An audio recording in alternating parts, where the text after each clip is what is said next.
All right. Hello, Rob. This was just an out of nowhere live stream, and wait for more people to file in, I guess. And don't mind me, I am tired. I am wiped out. Past couple of days were pretty crazy, pretty fun. So, and I need to figure out what's going on here. Let me look, figure out. Hey, Fantastic. Hey, Chris. Oh God. Again, don't mind me. I am tired. I am so wiped out. Other people may join, just depends. They're wiped out too. um, we had a lot of fun. And I can go ahead and say we were at Randolph County Asylum. Hey Judy. Let's see. Hey Nas. Um, but yeah, we were at Randolph County Infirmary. Not asylum. I keep calling it asylum for some reason. Hey Carla. Um, but we were there for 2 days filming intros for a TV show, and I think also that would include um, YouTube stuff as well. Well, for uh, the PRU YouTube channel, I think I'm not 100% sure, and I am still not with it. Like I am out of it.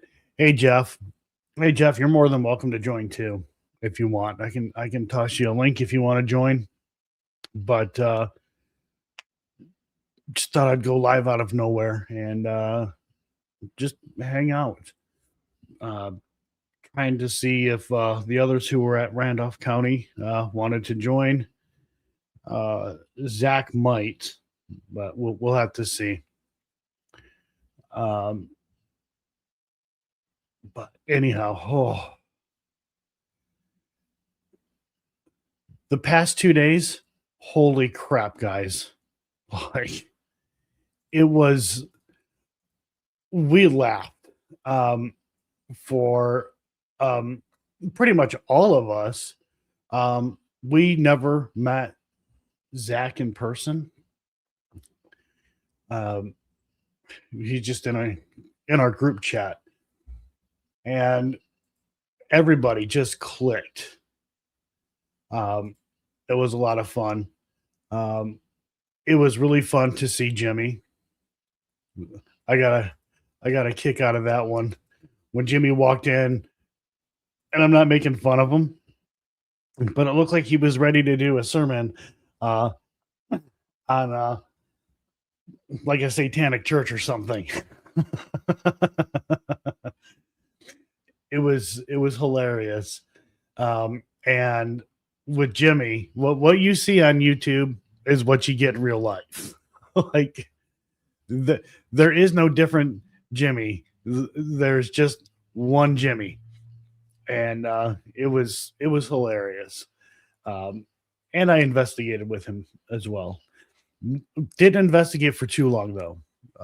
We were just so busy trying to film and getting like pretty much next to nothing sleep. Let's see. Jimmy, there's a link in the group chat. If you want to join, man, you're more than welcome to. Um, but yeah, I wanted to investigate with Jimmy. Um, the well, first off, Jimmy's just freaking cool, so of course I wanted to investigate with him. But I also wanted Jimmy to kind of see like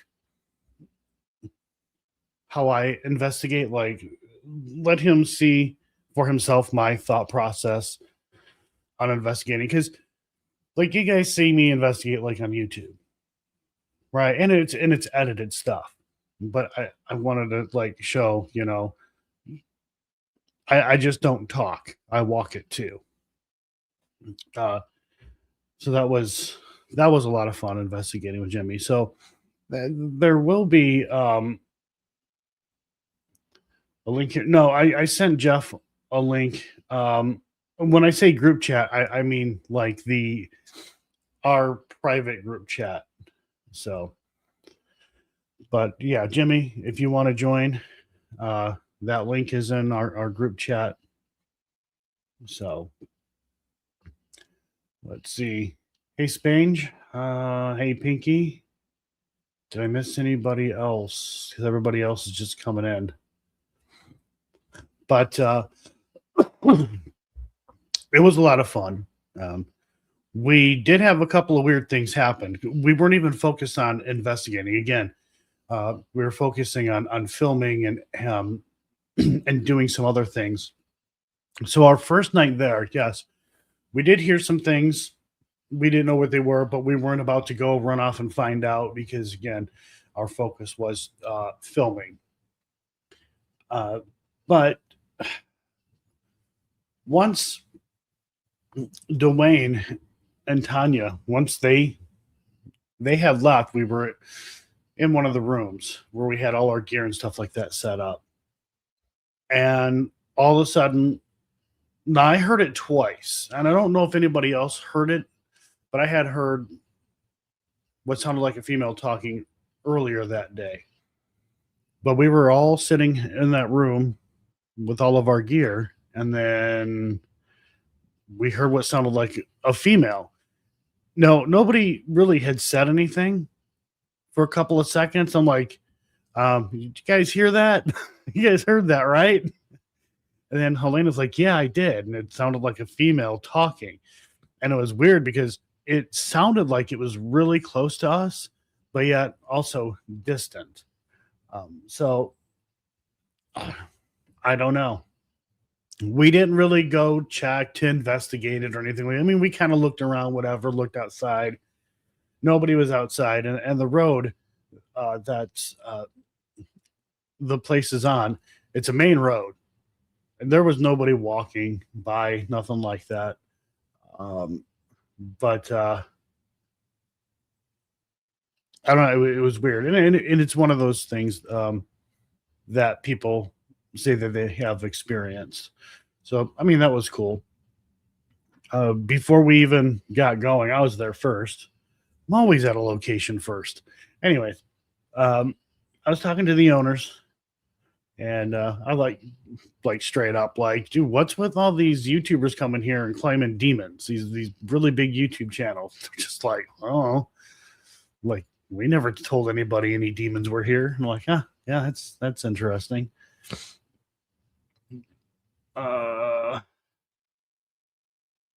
Let's see. But so yeah, I talked to them for a little bit. Josh Bender was there with me while I was talking to them.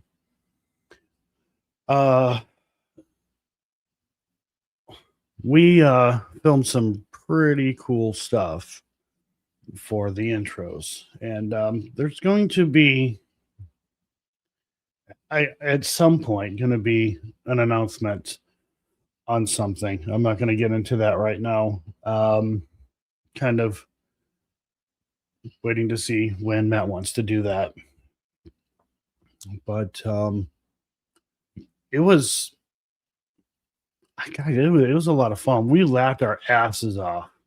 Like we made fun of one another. We just like stupid stuff, and the longer things went on, the longer we stayed up, the more tired we got, and the more the dumbest things were just made us laugh. Josh and I, we were standing in a hallway. There was something that was being filmed, and I was just on standby. And Dwayne, he came in with this mask with this really long nose, and Josh just out of nowhere is like, hey, look, it's Boner Nose, or look out, it's Boner Nose. I don't know why that was hilarious, but we died. Like, it was just hilarious. There was a lot of things there that were we just ripped on each other and just acted stupid. But we got what we needed done. So I'm getting messaged over here. But let's see. Hey, Booberry. Let's see. What else? Oh my God, there was just so much. At some point, you guys will we'll start seeing more photos and stuff like that. But the gear we had, the lights that we had for filming, holy crap.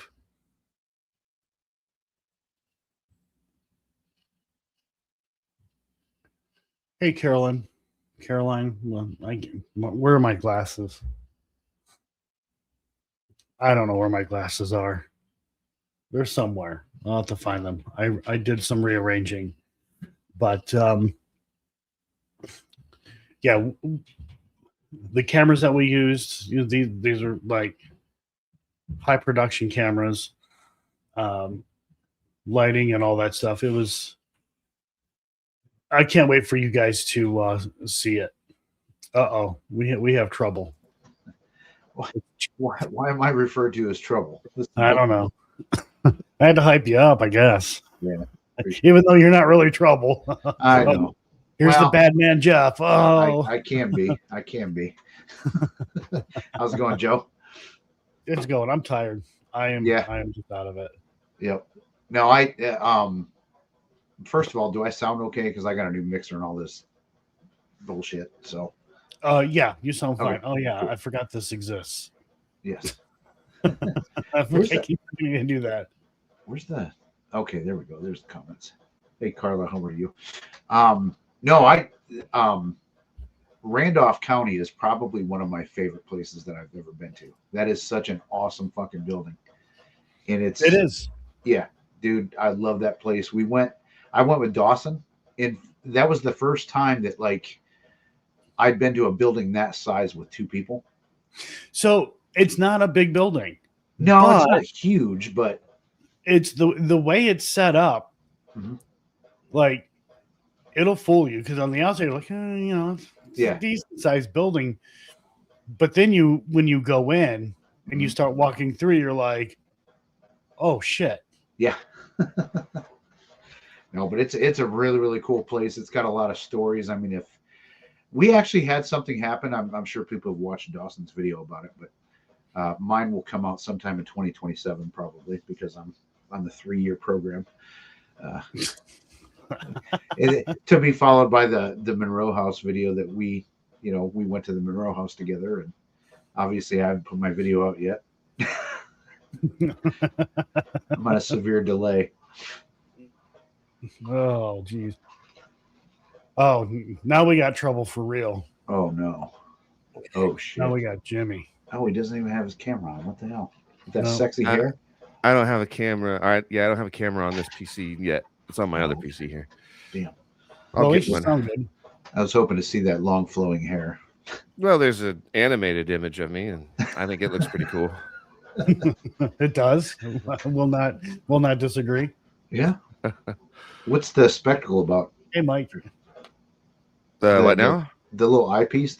Isn't that No, it's just my eyes. This is it's one of the still images of my animated series I'm coming out with, and it's just its own art form. Mariah from Occult Life drew this for me.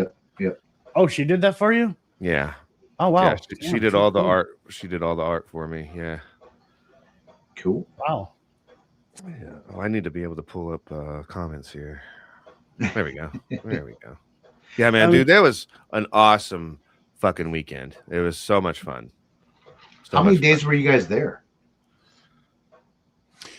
Jimmy came for the one day, and then Jimmy went off and did something else. Let's try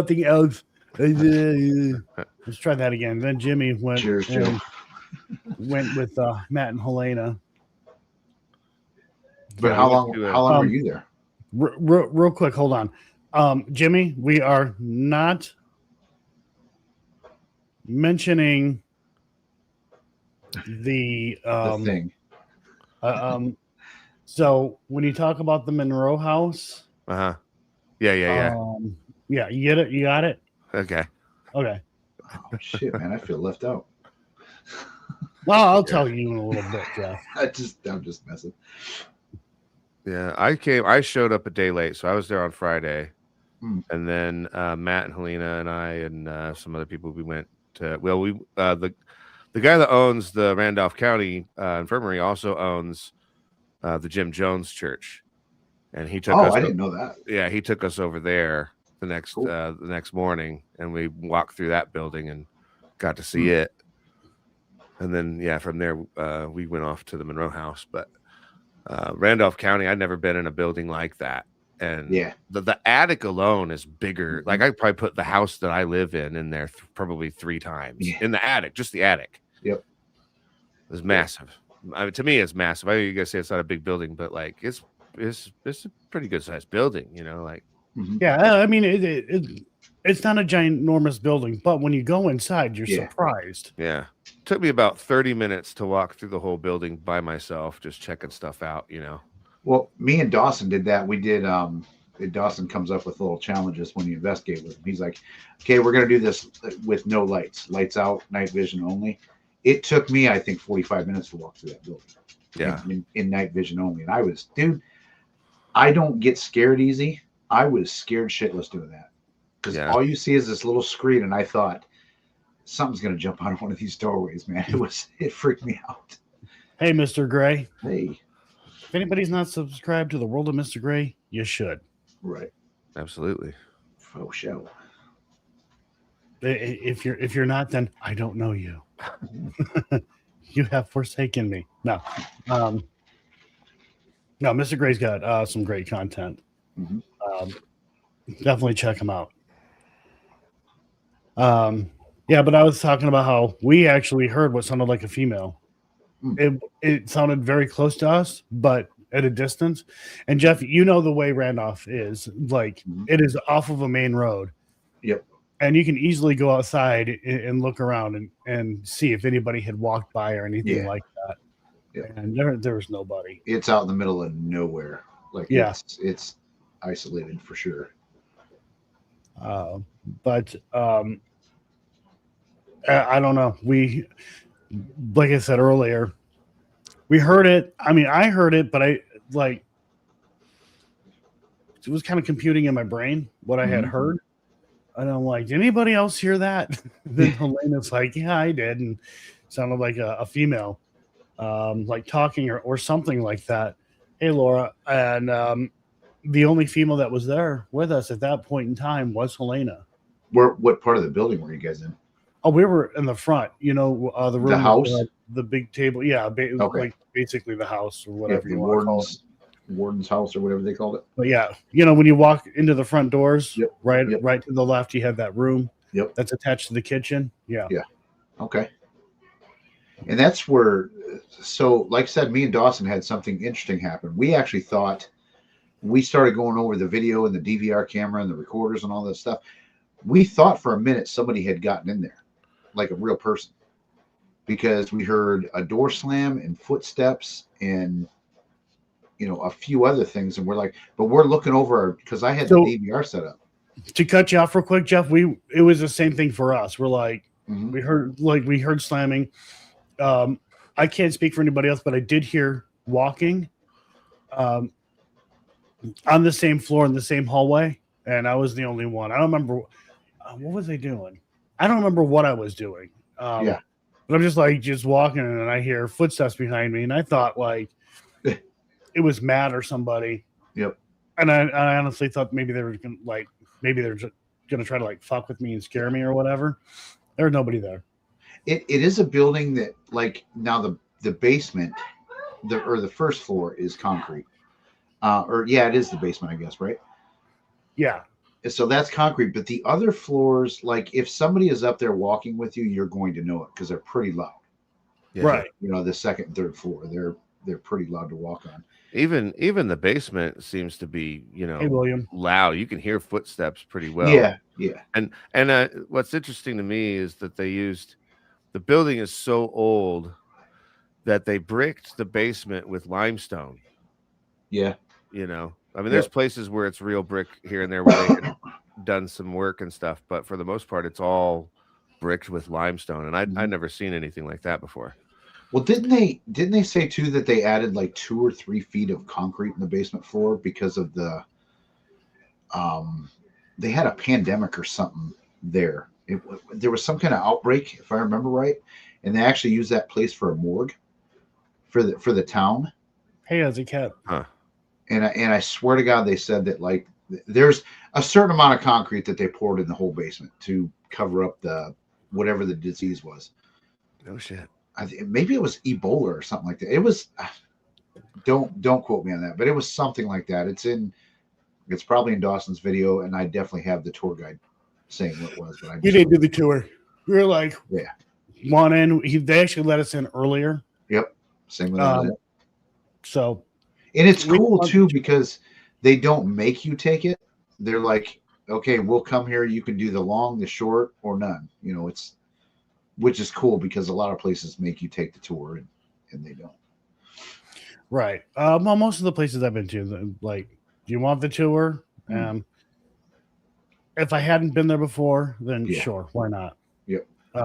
But like for me, you know, if I go back, it's like I don't need the tour. I don't even remember everything with Randolph. I really don't. Mm-hmm. And I don't want to sound like a jerk by saying it like this, but I didn't care because at that point in time, you know, our main job was to film these intros for the show. Yeah. So like I didn't need any of that stuff, and so we skipped out on it. Yeah. But the other thing too with Randolph is if somebody's walking above you, you can't hear them. Yeah. Now, if they're talking, you can hear them, but if they're walking, you can't hear. And I'm not sure, but I think all of those floors may be concrete. Yeah, but the tiles that are on the concrete, like I said, if you're on that floor, they're really loud, like walking, you know, down the hallways. But yeah, there is concrete, I'm sure, between the floors. So yeah, can't hear anybody walking above you, but I don't know. That place is cool. I hadn't been there in like what 6-7 years or something like that. So quite a bit has changed. They didn't have a place for people to sleep at that point in time. Yeah, and they had heat, but it was like space heaters, or maybe it was a torpedo or something like that. Whatever. Oh, really? Heater, okay. The kerosene, I think. And yeah, but now you know that whole front part is heated now, right? The whole front's heated now. Yeah. Yeah. It's like, and it's fairly inexpensive too. Like compared to a lot of other places, it's pretty. Beardo's here. Oh shit! Hey, Beardo. We better be good then. Yeah, we have to be good now. Yeah, everybody, stop talking about Beardo right now. Let's stop the shit. Stop the shenanigans. What the fuck happened to my head? But the really just the front of the place is heated, which is fine. Yeah, the rest of it was fucking brutal ice cold, man. Cold. And you know what kills me is we had like 60, 70 degree weather. And then we go to this place to film the TV show intros. Fucking freezing. It was in the teens. Yeah. And then I come back to the further I went south when I left, the warmer it was getting. I came back here and it was like 50 something degrees. Yeah. Today it was almost 60 degrees. I'm like, why? Why couldn't we have this when we were up there? But it ain't that here in Ohio, I'll tell you that. It was, and then Joe was a trooper. He'd be like laying down on this ice cold concrete, getting badass, helping people get some badass shots for us to make us look cool. He's in there with his little fog maker and shit. Dude, we were I got more trouble. Who? What's This up? guy, he's flashing gang signs at me. What's up, man? I was getting ready to talk about how cold that attic was. Oh God, Hi, Joe. dude, I Hello, everybody. Hello. so cold. Yeah, well, I was laying on the floor, dick down on the floor. Hey, you got the action shot, man. Oh my Did god. it go like this? Yeah. Oh, I think it went backwards. It became an innie. Yeah. yeah. Well, yeah, that's yeah, what we're same- talking about. Sorry, let me mute myself. Yeah, I was laying on the floor. It's a wooden floor, but oh my god, it was freezing. I Dude, could not so cold. feel my junk. It all went numb. Hey, it was like a good 10 minutes too, because we had to do like 3 or 4 takes. Yeah, it was around 10 minutes, something like that. And I'm like, no, fuck this. I'm getting the remote for the fogger, and I had enough. That was fun. I was telling them about the female voice that we heard too that first night we were there. Yeah, it was weird. It was like it came from the kitchen area. Very weird. And again, it wasn't anybody outside because that place, like, it's basically in the middle of nowhere. It's weird because it's like, oh, town is 5 minutes away, Right. but this place is, like out in the middle of nowhere. Mm-hmm. Yeah, that was trippy, dude. Yeah. And there wouldn't just be somebody randomly walking around out there, especially with how cold it was. No, it was in the teens. Fuck you, Beardo. Oh, He's ripping on my Christmas tree. I know I need to take it down. I've actually been busy working on a video for the first time in 17 years. But nice. Beardo sounds like he's dealing with what I just got over. I couldn't lay down without my chest starting to rattle and just I'd cough like crazy, and I'd have to go and take medicine and lay on my side and hope I could go to sleep. So I feel for you, man. I feel for you. You'll get over it. I did. So Zach, I mean, so there's something that we're not mentioning, which I put in group chat, but what was your take on the 2 days there, like with the people and what we were doing? I thought it was great, dude. I thought it was awesome. That was my first time there, so it was kind of like it was a cool feeling to kind of check out a building like that. So I have never been to like a poor farm or an asylum like that. Obviously, I've been to Waverly, but it's just different. It was a lot of fun. Location was great. The cold sucked, but the pizza was awesome. The pizza was freaking good. Dude, it was so good. Yeah. But no, the people were great, man. I think we have a good team. And I'm excited to see people's reactions to the footage, man. It's gonna be really fun. I'm just gonna say I think Jimmy has the best. I'm actually reviewing the footage right here. It's funny. Oh yeah. Yeah. I was just looking at Jimmy's footage. It's so good. have you guys said what? Sorry, have you guys said what you guys are doing there? Is this a big secret or no? We didn't want to say the name of the location, not until we were gone. But yeah, we're intros for TV show. Okay. Have you talked about this TV show before? Or? Yeah, but the location, because like a lot of times what can happen, I've experienced this. Mm-hmm. Matt has experienced this. I've even had it happen here at the house where you say, oh, you're not going to be here, whatever. And then somebody shows up. Yeah. And it's like, I'm not trying to be an asshole, but I've had it too, to where like you say where you're going to go, and people that hate you call the location and tell them what a piece of shit you are. Or they'll get you banned. They call the cops on the location. Like they do all crazy shit. Yeah, that's another thing. Yeah, I don't feel like having people like call the location. I'll be like, oh, this guy here, he's lying and trying to get you banned or some bullshit like that. Because that does happen. It does happen. It does. Why is the paranormal community so fucked up? Like, honestly, yeah, it's crazy. We're all looking for ghosts, and everybody's like, I don't know, try to put people down to elevate themselves. But I've had after the fact, and I won't say too much about this, but we'll say some people got a hold of an owner of a location after I was there and was like, oh, you know, Joe, this, that, blah, blah, blah, whatever. And the location owner's like, shut the fuck up. Like, I know better than that. It's like, apparently they didn't realize that we're friends. So, yeah. But yeah, so I didn't want to say anything. I've had 2 older women like find out where I lived, came here, knock on the front door, and I'm like, who the fuck knocks on the front door here? It's an old lady threesome. And they were like, oh, you know, we figured out, you know, where you lived and blah, blah, wanted to see you. And I'm like, go.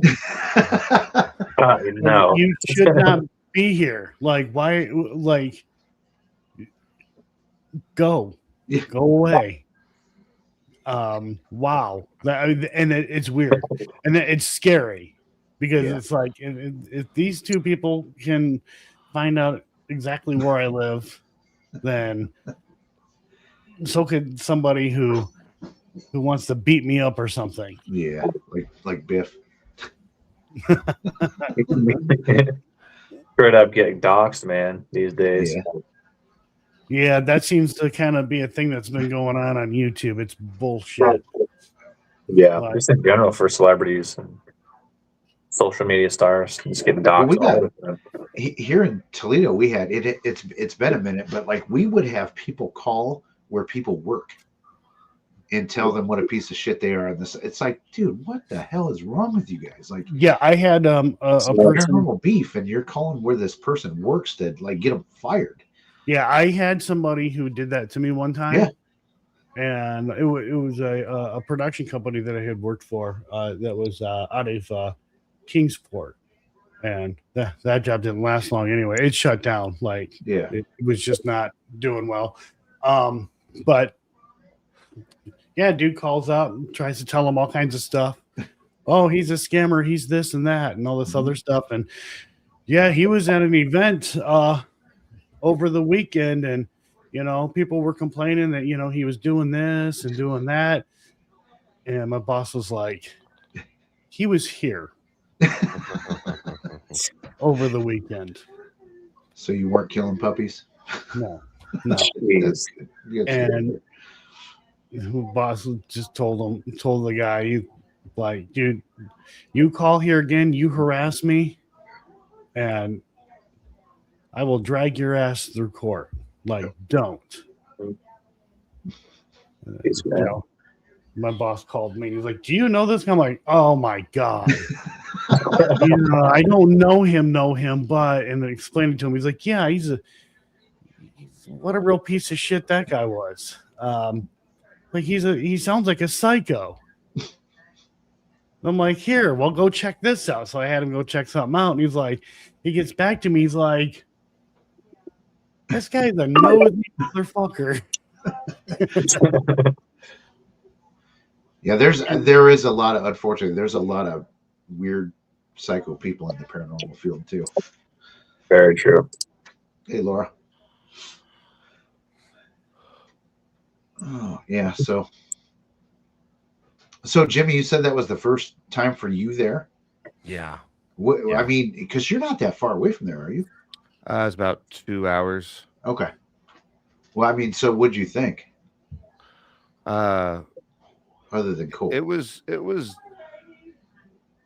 probably one of the coolest things I've done, you know, like being with the group, and first time meeting Joe face to face, first time meeting Matt and Helena and Zach and everybody face to face, you know, it was like, wow, this is all. And I get there, and the first thing that happens is Joe gives me a big hug. You know, I felt great right away. I didn't get a fucking hug. What the hell, Joe? I didn't get a hug right away at the end, but it was also like 6 a.m. when you left. So no. You came in, I gave you a hug. I even said, and get some. We're touching tips. That's right. You did say that. Yeah. Yes, I did. But we overall, slept in the same room, but I didn't get a hug.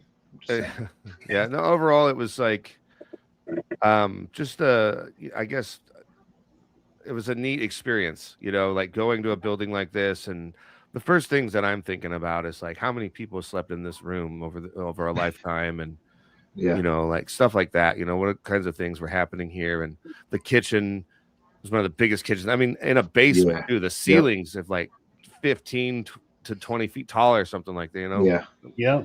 I'm not exaggerating. They're in a basement, Right. it was a really cool place to visit. And in the story of the lady in the kitchen that they say Doris. haunts the kitchen. Yeah, what's her name? Doris. Yeah, it's a very sad story. She spent her life there, right? And she wasn't like insane. It just like, sad story. I think, she got kicked by a horse, and I guess it did like damage to her, like brain damage or something like that. I believe it's the story, right? But I mean, the picture that they have of her, it looked like she enjoyed herself. Yeah. Yep. She was the cook for the asylum, right?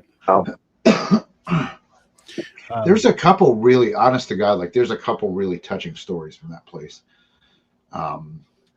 That people that shouldn't have been there, probably in today's society they would never be in a place like that, because it was kind of it was a combination of like you said, it was poor people but crazy people, some on the criminal end. It was a real odd mixture of people that were sent there.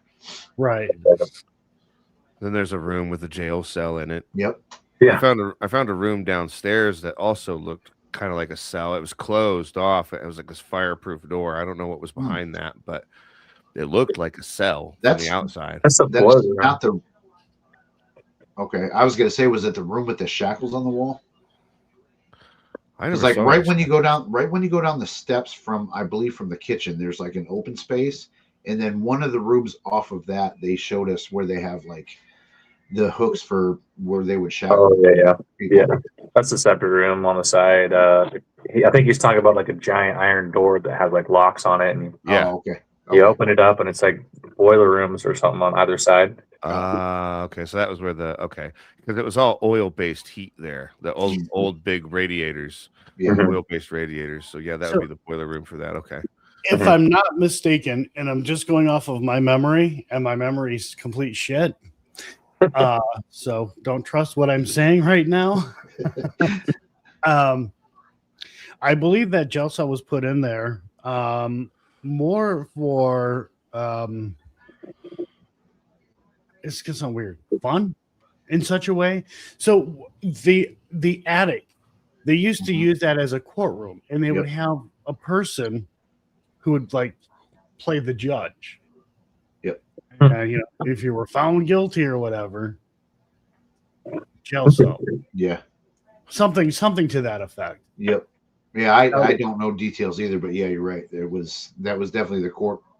And I think one of the pictures I think Jimmy had posted on Facebook was you guys filming that section where they held the court. Up in the attic. Yeah, we were in the attic, yeah. Yep. Yeah.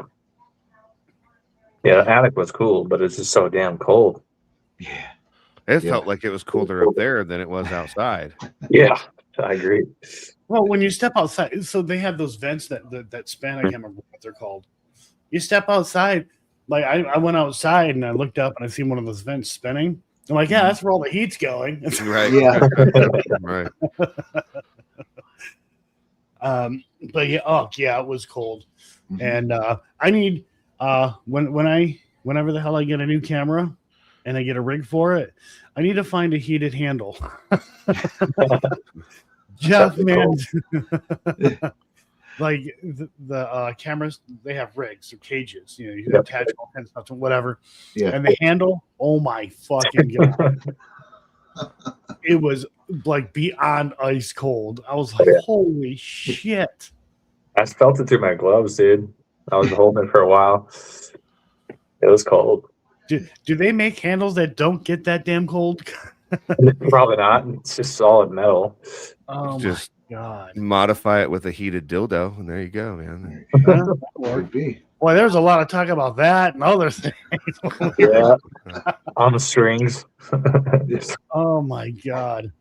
We had some good conversations. That was the funnest part, I think, for me.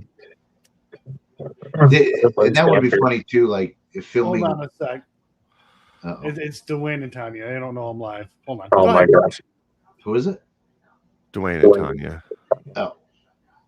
Oh, he's muting. I thought he was going to bring him on live. I thought. I did too. This would be fun. Oh shoot!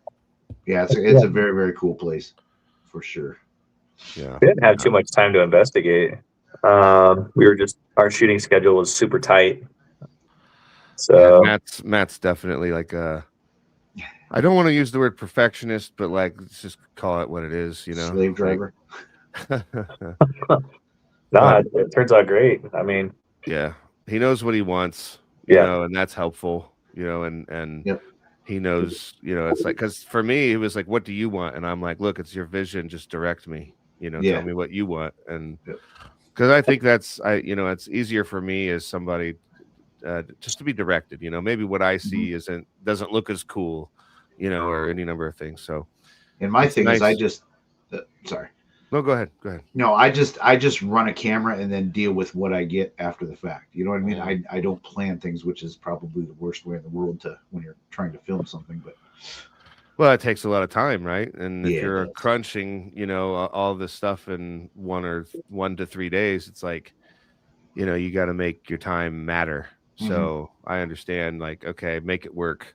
You get what you get. But Matt's very much like, he's got that eye of, you know, this is what I'm seeing, and as silly and as fun as, you know, as he can be, or in the sense of how perfect he wants it.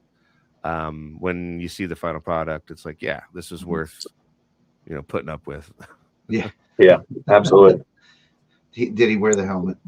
He did wear the helmet. Of course he That was one of the first things I noticed. I walked into the room with all the equipment. I'm like, there's that fucking helmet. And the guy who made it, Josh is there, and he's showing me how it all works and everything. It's like, what a cool group of people. You know, you've got somebody engineering custom-made shit for the group. You've got Zach with an amazing amount of camera stuff that he hiked here all the way from fucking Utah. I mean, tens of thousands of dollars it's got to be of stuff you've got, you know. What? So we got Dwayne. Oh, there he is. Dwayne Johnson. Good times. Yeah, man. It was a pain in the ass to get all that shit carried around. I bet. And then you lost a bag. Well, they lost a bag. It got routed to Kansas City instead of Indiana originally. And so I waited for like 2 hours to get it. And then so that put me 2 hours behind. Yep. And going back, I didn't get home until like 2:30 in the morning today, because when I was in Indy, the flight coming out to pick me up from Denver was delayed an hour because of air traffic controllers BS. So I missed my connection flight, and the flight after that was already sold out. So I had to wait 6 hours at Denver. I was like, "Fuck, dude." Can you hear me? Yeah. Yeah. Okay, there we go. Well, here, guys, it's cool talking. I'm gonna bail because you guys got the people that were there, and I'm sure you got shit you want to talk about. But I just wanted to come on and talk about the place for a minute, and say hello and whatnot. So, all right, fine, leave us. I'm gonna bail, and I'm just gonna sit and watch. Okay, if that's okay. Nice meeting you, Jeff. See you guys later, man. Nice to meet you guys. Hey, man, have a good night. Yep, you too. Wow, get rid of myself. Later. Damn it. Hey, Helena, if you and Matt want to join, you're more than welcome to. So, Wayne's like, join. They want know the history. But yeah, some of the history of the room down in the basement with the bars in it, that was Ida's room, where they had to store her down in that room because of her mental health issues, and she ended up committing suicide. wait, watch how you do that. Yeah, I'm sorry. unalive So used a broom. Yeah, I forgot. Got to watch what I say. Yeah. But yeah, that was that room. I don't know if Okay. I buy that story. I'll be honest. I don't know if I buy that story. Yeah. I don't. Well, see it's documented. It Is is it? documented. Yes. Because to me it's like I don't know how a broom could hold up a person unless she was tiny and weighed practically nothing. I just don't. Yeah, there's a documentation on it in a newspaper clip that they have apparently now. On that, anyways. And then Doris, the cook, yeah, she was kicked by a horse and basically was dropped off by her family there. And then her sisters and her siblings were then adopted out or something to that effect. Yeah. Oh wow, that's sad, dude. Yeah, that really breaks my heart, to be honest with you. You hear those stories all the time, though, too. If you go to any mental asylum, like what's Allegheny, Pennhurst, just people with ADHD or people that backtalk their parents for even widows when their husband died. Just here's where you're going. Yep. And a lot of those people were like super criminally insane, mentally insane, just all in one area. So just the energy of those places is wild. So, and sad, very sad. It is. Yeah, and something that I was telling Jimmy too when we were investigating. I like the fact that people show photos of those who lived at the locations or had some sort of connection to the location. It makes it you can connect better. They're more humanized because we're like, they're dead, and that was how long ago. You're detached from the realities that this was a living, breathing person, right, at one point in time. So I do like seeing that there are photos of people who had something to do with the location at locations. They're not everywhere. You don't see them all the time. But what I also like to do is, like, if I have pictures of people who had passed away that are somehow attached to a location, to bring them to life. So, like, in one of my videos, I used AI to make those images actually move and give them life. Mm-hmm. I think that has more of an impact. Yeah, that was neat. I liked how you did that.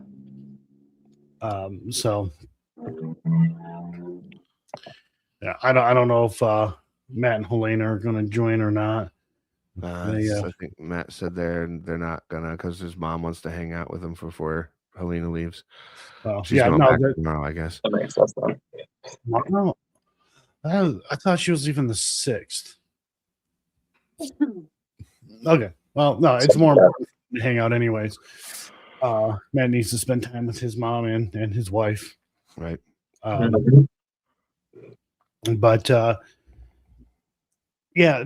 anyhow, my brain's like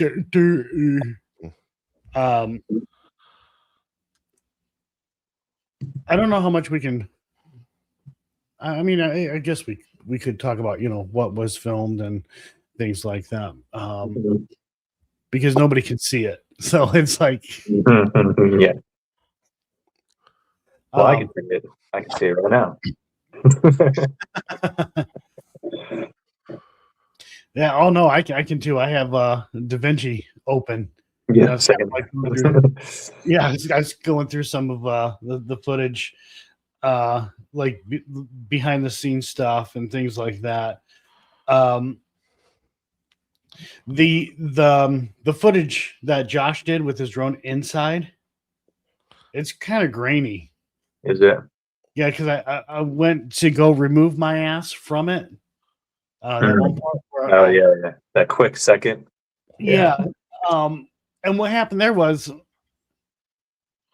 I tried to stay away, but I heard the drone further down That was the farther hallway. away. Yeah, so I thought it had already passed. It's like, all right, cool. So I can walk this way because I knew Jess was wanting to turn around and I believe go back down that hallway. So I wanted to get out of the position that I was in and be hidden. But yeah, that footage looks a little Sweet, a little grainy. And I tried to take myself out of that. What I noticed with DaVinci, when you go to remove somebody or an object from a scene, it mirrors something else. Yeah. And what's happening is there's a high chair and there's a chair, a rocking chair in that room, and it's mirroring it. Mm. And it looks bad. And I'm like, shit, how am I going to take this out? I don't know. I mean, maybe started a little later, or right? I don't know.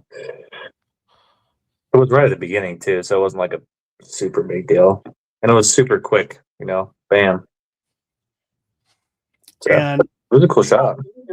I honestly thought that if Josh had seen me, he would say something, but apparently he didn't see me. That's all playback when he was on his laptop. Right. Yeah.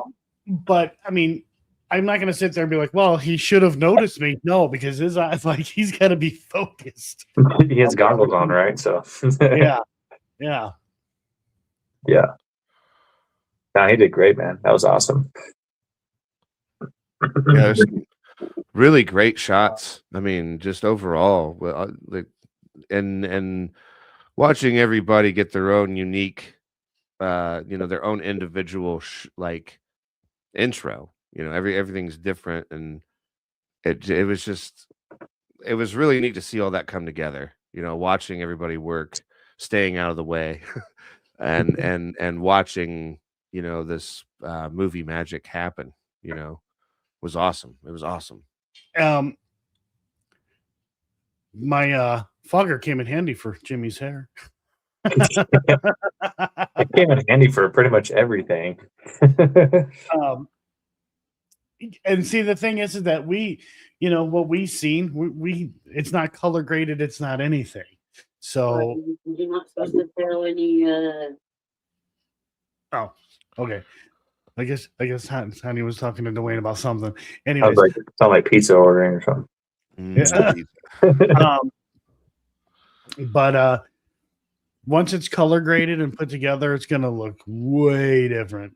And I was just like on my end with some of the stuff that I recorded with my Blackmagic camera, just digging around with the color grade. I'm like, yeah, this is gonna be awesome.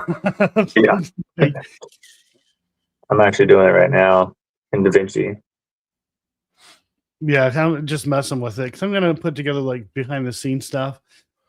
That's not gonna be out anytime soon, though, guys. So don't expect that anytime soon. I'm waiting. Timing is key here for reasons. And because we only investigated Jimmy and I investigated for a short time. I'm gonna do the investigation and have behind the scenes stuff all together in one video.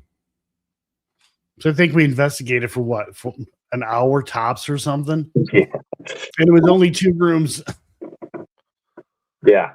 And then we had to stop because then it was the team photo stuff. It was all that stuff. But yeah. Let me see here.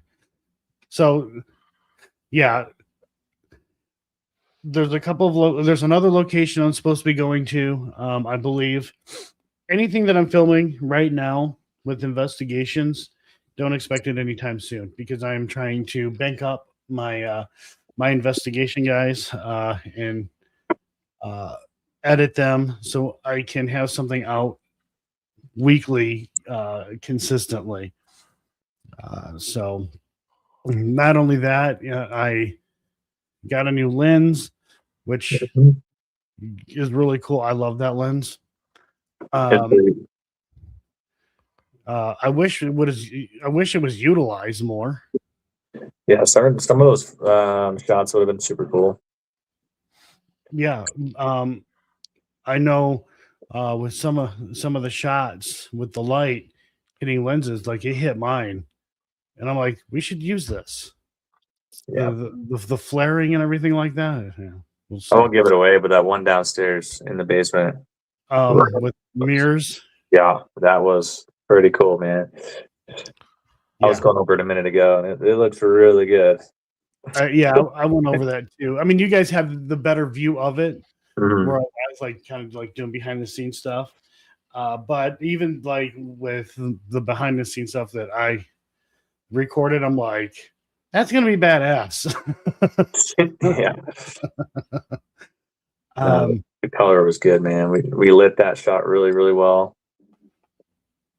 Yeah, the way we cheated everything too, that's a really hard shot, cinematic to pull off, just because there's mirrors practically almost 360, at least 180 in that entire room. it's basically it's basically 360. It's just missing one mirror, but that's where the doorway Yeah. is. Yeah, but it's so hard from a cinematic perspective to not be seen in any of those angles. And so the fact that we lit it so well that the other room was entirely black, and so we could just hang out in there and film from that room is awesome. So I think that room was not exposed when they first got the building. Dan noticed that room was kind of blocked off, and they opened that room up where all those mirrors are at. It was blocked off with brick, so that doorway that you see there was opened up by Dan and them.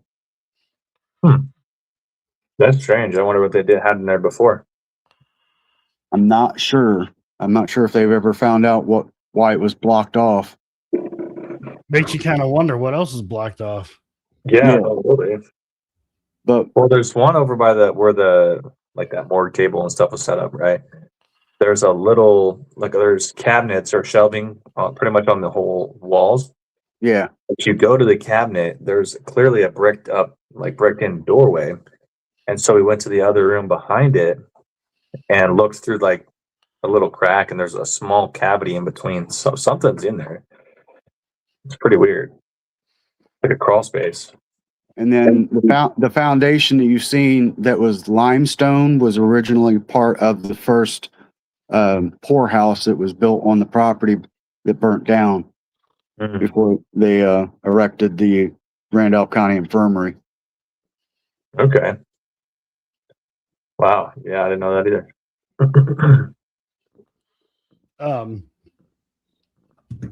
I didn't do any of the tours, so I just kind of went there and was just like, let me film, right? Be in that mode.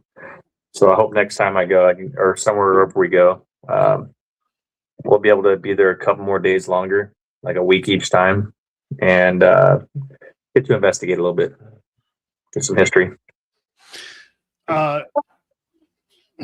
Jeff, who was just on here, wanted to know your YouTube channel. Same thing with I don't really do anything on my YouTube. Most of my stuff that I post is on my Instagram. But yeah, if you want to follow me on Instagram, it's Zachary Stone Official. So yeah, I don't post anymore really on YouTube.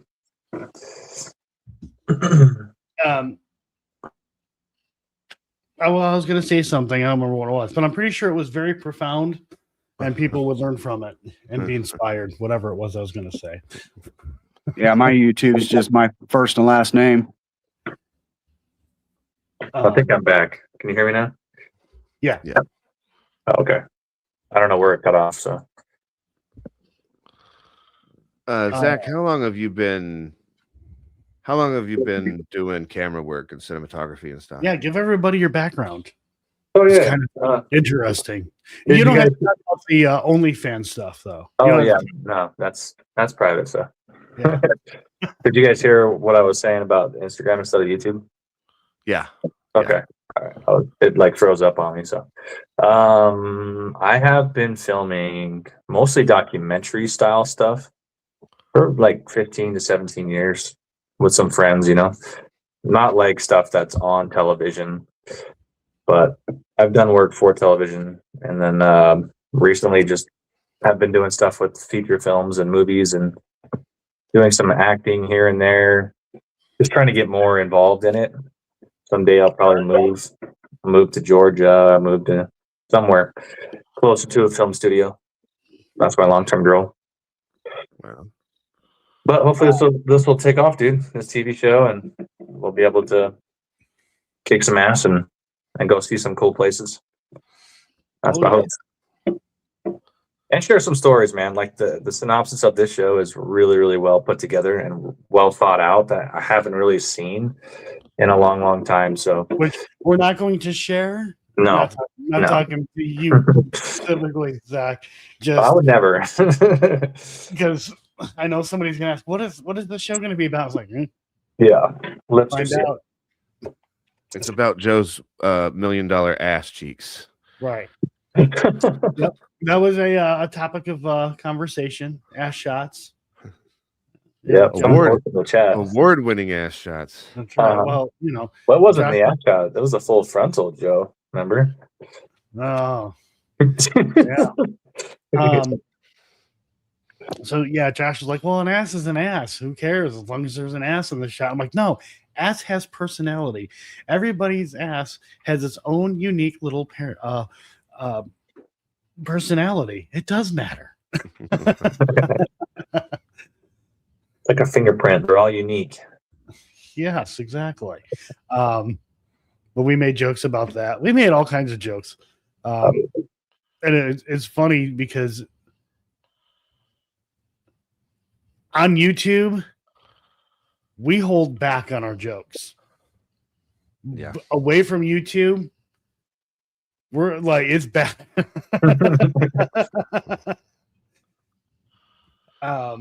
Alyssa's got a question here. Oh, do we? But yeah. Oh, let's see. Long time. Would any of you go to the Warren House and Museum if prices drop? Well, I don't know. Maybe. Yeah, I think so. I think it'd be cool. I mean, yeah, I would, and I think people would be okay with that because they know I'm not gonna like, oh my god, all this crazy shit. I'm gonna be honest. Right. Yeah, it's fucking expensive. Dude, I know. $2,400 or something. Yeah. For a day, right? For a whole, it's like 18 hours. So, yeah. For 18 I can appreciate that, you know, they put money into the place, what they're doing with it and things like that. I can appreciate that. And I know it's not cheap to do. You know, they're putting up cameras all over the place, fences, just all kinds of stuff. A lot of work has gone on that. And I can appreciate that. But me too. That with that price, that keeps a lot of people out. Well, like a lot of people were saying that prices out the average investigator, the real paranormal investigators, if you want to call them, right? And it pretty much makes it into a content house type of thing where only the people who are going to film for their channels that make money. And so I don't know. You don't get the full perspective, I guess. Your perspective, what you're seeing out there right now is very skewed. And so having people like us or having other people going would be cool, you know? Right. I'm not gonna, you know, like if I was to go there, I wouldn't be like, oh, you know, Ed Lorraine Warren, this, that, blah, blah, you know. I would go, I would come at it as, look, this is cool. This is a part of paranormal history. Right. I understand the whole thing with Ed and Lorraine Warren. I get it. I got it. But it's being there, right? Mm-hmm. I've never heard of the place being haunted. I haven't. But I don't even care about that. I don't even care if it's haunted or not. It's just, it's being there. Yeah. And, you know, seeing things. Yep. You know, and like I said, I wouldn't shit on the place. I wouldn't do anything like that.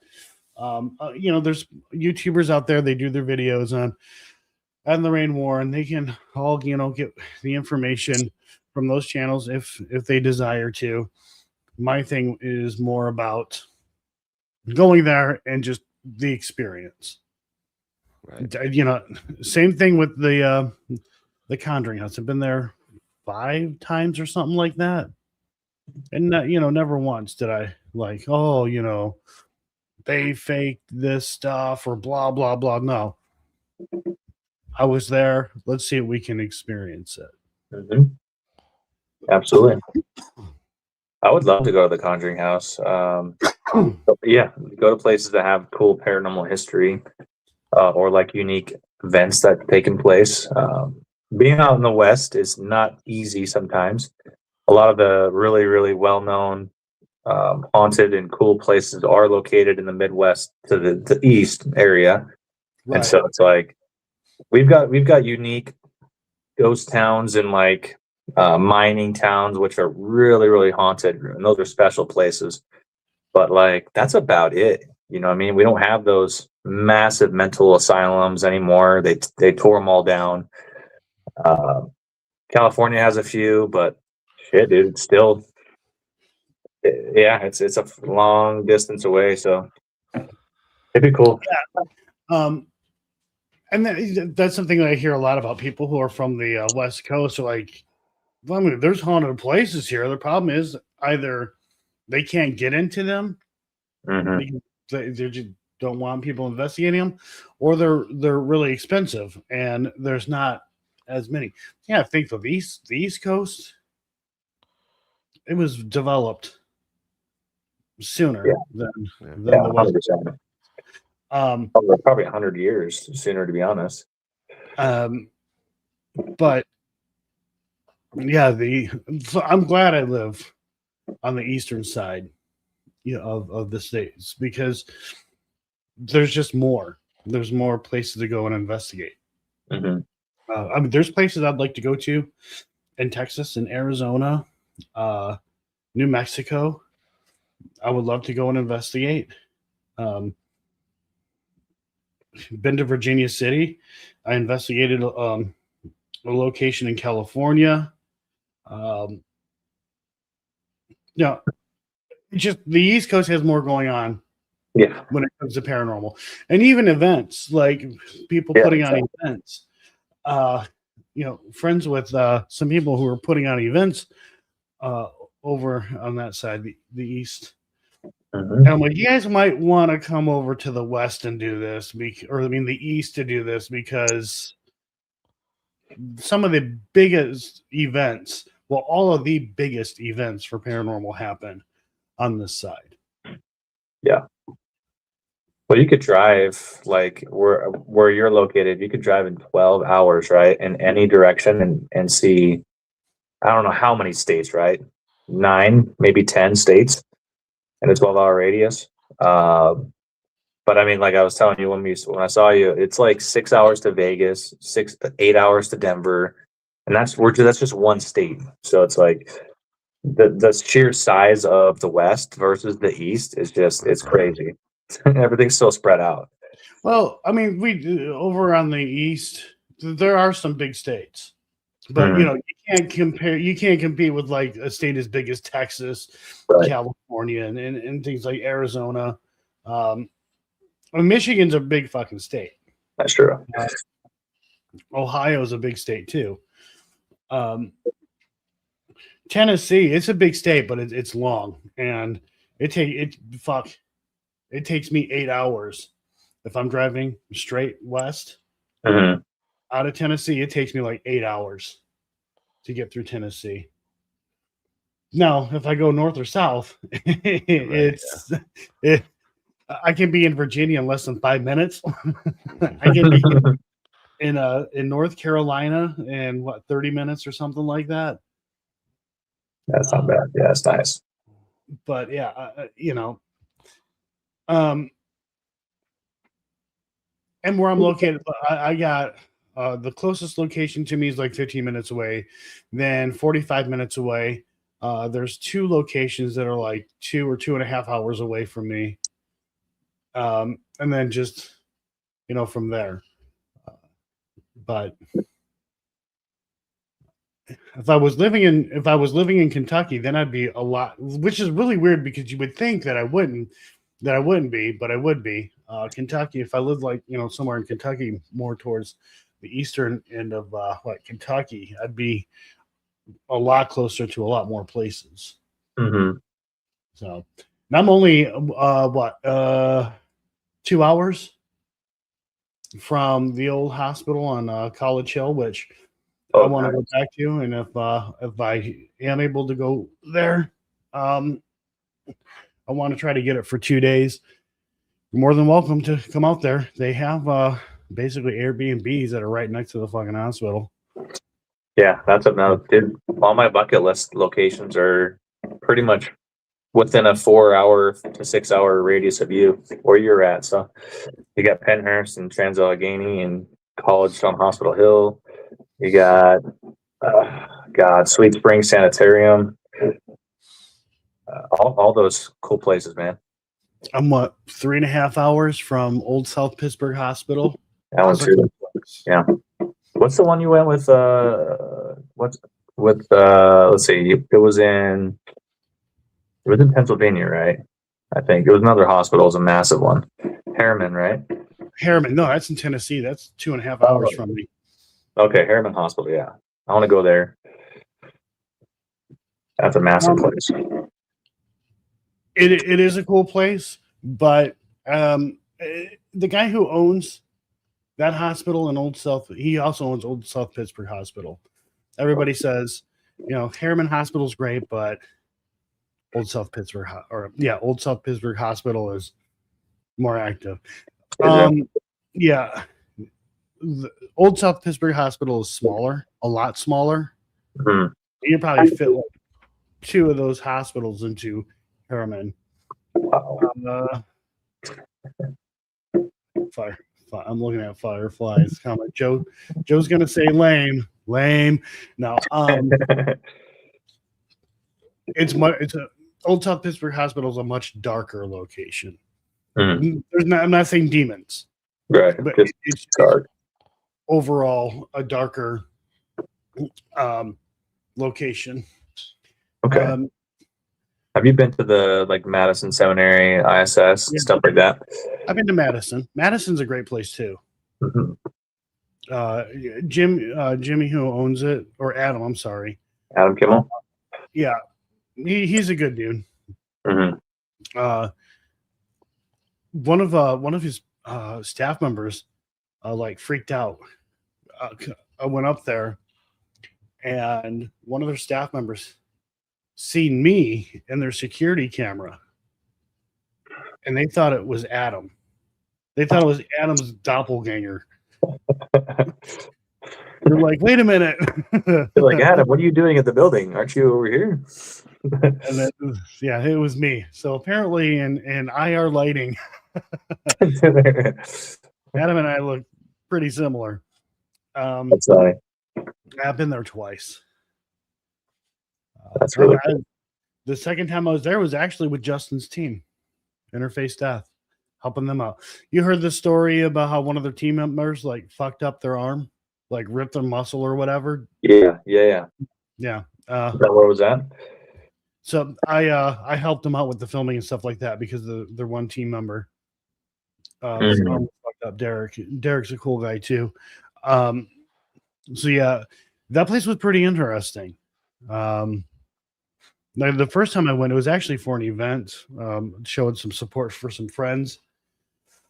And we just standing in a room in the basement. Something fucking ran up on us. We're like, what the fuck was that? Holy shit. And we had a couple of other little things here and there happen. And then with Justin's team, I don't remember everything that had happened. I know they captured an EVP. But it was pretty quiet. But that place is a cool place to film as well, for B-roll footage and stuff like that. Right. Ashmore Estates, that's a cool place. Yeah. That's a smaller place, right? Kind of like Randolph. And it's a lot smaller than Randolph, but Really? it's still a cool place. You know, like the thing is, I know a lot of people, and I'm like this too. I would much rather investigate a much larger location. I won't get as bored as easy, seeing the same shit over and over again. Right. But those smaller locations also have an advantage. You can be somewhere real quick. If something happens or you hear something, you can get to wherever you need to be real quick. Mm-hmm. So, you know, I do like that. And a lot of Ashmore. Oh my God. That's another place, a great place to film B-roll. Yeah. The way that's set up. But Robin's done a lot of work with that place. He's put his heart and soul into that place. He's a great guy. Great dude. Oh yeah. Post Town Elementary School. I haven't been there in quite some time, but the owners, Daryl and his wife, they're amazing people. Mm-hmm. They're awesome. Daryl's a no bullshitter kind of guy. I think what made Daryl really like me is I'm a no bullshitter kind of guy either when it comes to the paranormal. The first time I went there, I was in this team, and I was kind of looking into the place, like seeing what was going on. I started seeing stuff like, oh, the owners are faking things and making all this paranormal stuff happen, and they have these things that, you know, that go off, making people think they're haunted and shit like that. And this one girl who was on our team was just, she wanted to go so bad. It was on her bucket list. I said, hey, look, here's what I found. And she was like disappointed and shit. I'm like, I'll ask the guy about this. They're like, no, you shouldn't do that. I'm like, why? I'm like, I don't fucking care. I'm gonna ask. Mm-hmm. So I meet him for the first time. I'm like, hey, so what is this about? This faking and shit like that. I heard a podcast and I've read some things, and it has something to do with Houdini's distant relative or some bullshit like that. He's like, Daryl, just like, no. Like he went up on this tangent about it. And he liked that I asked that question. Like, yeah, I mean, you were honest and real, man. Right. And you know, we had some interesting things happen when we were there, and it was really, really cool. And I then went back a couple of years later all by myself and had some cool shit happen. It literally sounded like a water main had broke upstairs in the school. I'm hearing rushing water. And I'm like, what the fuck? I thought maybe it was pouring outside. I go and I look outside, nothing, nada, clear sky. I'm like, shit, I wonder if a water main broke. And it just so happens to happen when I'm there. Oh, so I messaged him. Him and his wife, they live in the school. When you're investigating there, you're not by yourself. They're there. No big deal. He doesn't interfere or anything like that. Mm-hmm. That's great. If you need him, he's there. So I messaged him like, dude, like you might want to check your water. And I told him what was going on. So he went, he checked. I'm like, Daryl, man, I'm not kidding. It sounded like a shit ton of water was just being poured. And I went and I looked. As soon as I started to go upstairs, it faded and it was gone. Sure, somebody didn't go use the bathroom and you heard the. I was by myself. You was by yourself. I was there by myself. I mean, Daryl was there, but you can't hear them use the bathroom. Right. And this was going on way too long for a freaking toilet. Anyways, so I let Daryl watch and hear what I had recorded. He's like, Jesus Christ. He's like, it sounds like a waterfall. Yeah, a flood of water. But I'm like, you know, his water was fine. I'm like, dude, I'm sorry about that, man. But like, it wasn't raining and it honestly sounded like water. And I wanted to let you know immediately, you know, something may be wrong, because the sooner he knows, the faster he can get on it and hopefully less damage. Yeah, exactly. I had some other things happen. Post Elementary School is a cool place. You should definitely, if you can. It was interesting. Me and Matt and Tanya went in 2018 with Michael Diddy, and Matt had a little experience there after he pulled out, his doll that he bought, little haunted doll that he had. Matt kind of Hey, Randy. had a little episode where he kind of went off by himself and needed a minute by himself for some reason, and he almost actually got us. He almost got banned from that location because something that he did in one of the rooms. I got him out of that one. Yeah, yeah, he almost got banned from the location on doing some Zach Bagan dumb shit. I'll just leave it at that. Oh no. I think Jimmy's still here. I don't think he's sleeping. I'm I think awake. he's just listening. I put it on mute and went and got me a new drink and stuff. So I'm here.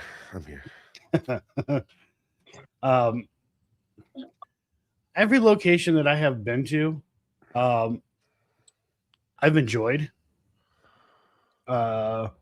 Even that one investigation, that one place. Uh-huh.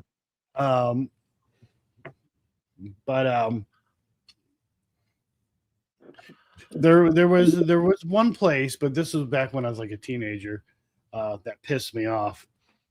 Let's see, and I got a question here. I'll get to that here in just a minute.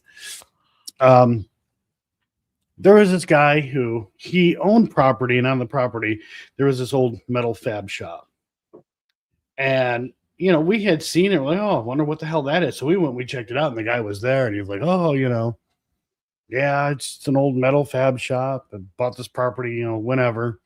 And we're like, oh, cool. And I don't know how it all happened. He was saying it was like haunted or some bullshit. And one of my friends was like, oh, that's what Joe does. He's a Ghostbuster. That's like literally called me a fun guy. I'm like, Jesus fucking Christ. And they're like, oh, it'd be, I'm like, oh, it'd be cool to, come check it out and stuff like that. And the guy was hesitant about it. And then we're like, hey, we'll pay you like 25 or 35 bucks, whatever the fuck it was. And he was okay. He was like, okay, sure. So we came back, he gave him money, and nothing was happening. It was me and a couple of others. We were standing outside having a cigarette. There were some friends inside the place, and we see headlights. We're like, who the fuck is this? And then stops, headlights off, and then we see the silhouette of somebody walking, and we're watching, just like, what's going on here? And then we realize who it is. It's the guy who owned the property. Okay. And he climbs up on one of those outside, like they have like the outside ladders, whatever the hell it is. The fire escape. Yeah. He climbed up on there, and then he starts beating the shit out of something on the roof. And I'm like, what the fuck is this guy doing? He had a bar or something like that he's using, and we had walkie-talkies, so the people inside were like, oh my god, like, is that you guys? We're like, no, come out here and check this shit out. Be quiet. Just walk out. Tell them where we were. They walked out quiet, and then the guy started beating on the fucking roof again. And they got to us. We're just watching. What the fuck is this guy doing? So I'm like, okay.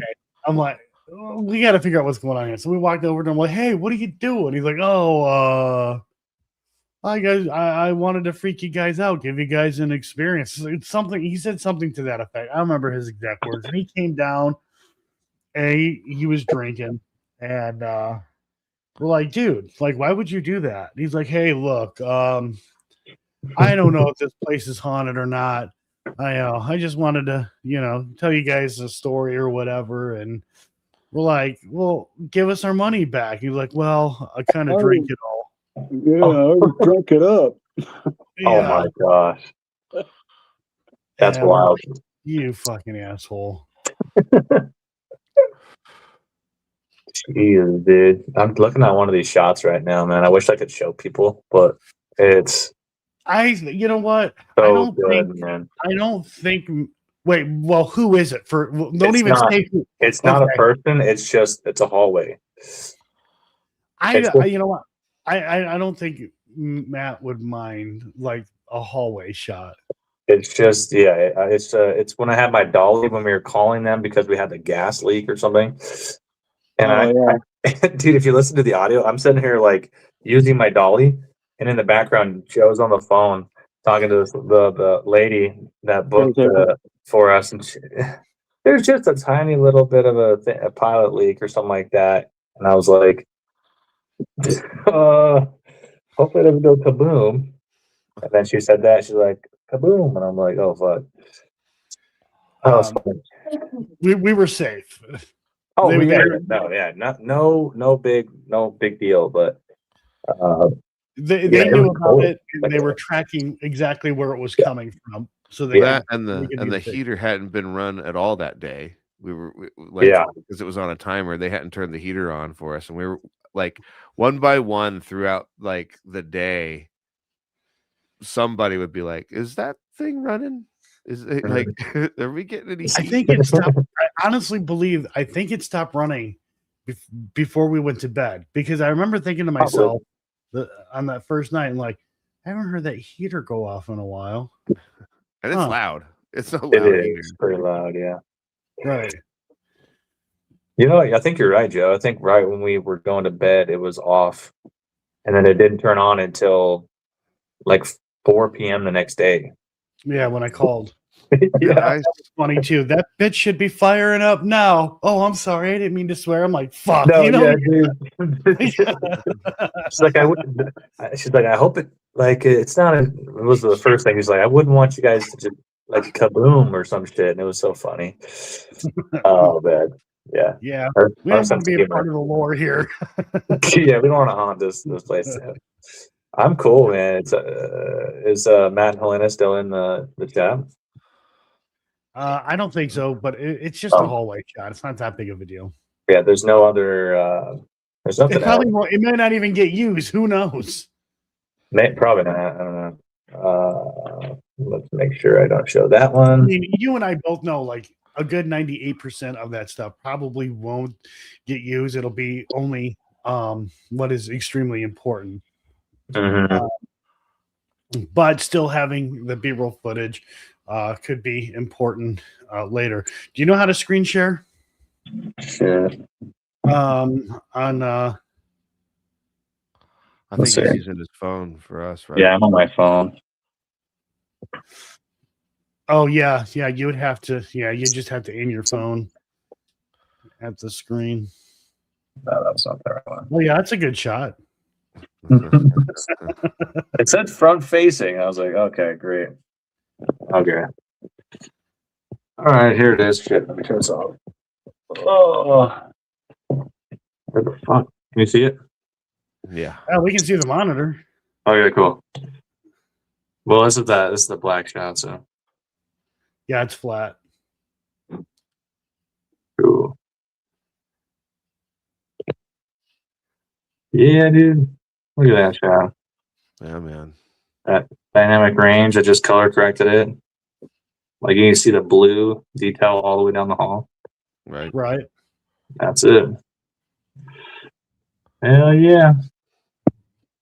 But let's see. Yeah, that's what it was before. So it's a lot more grayscale compared to that like vibrant HDR color. Right.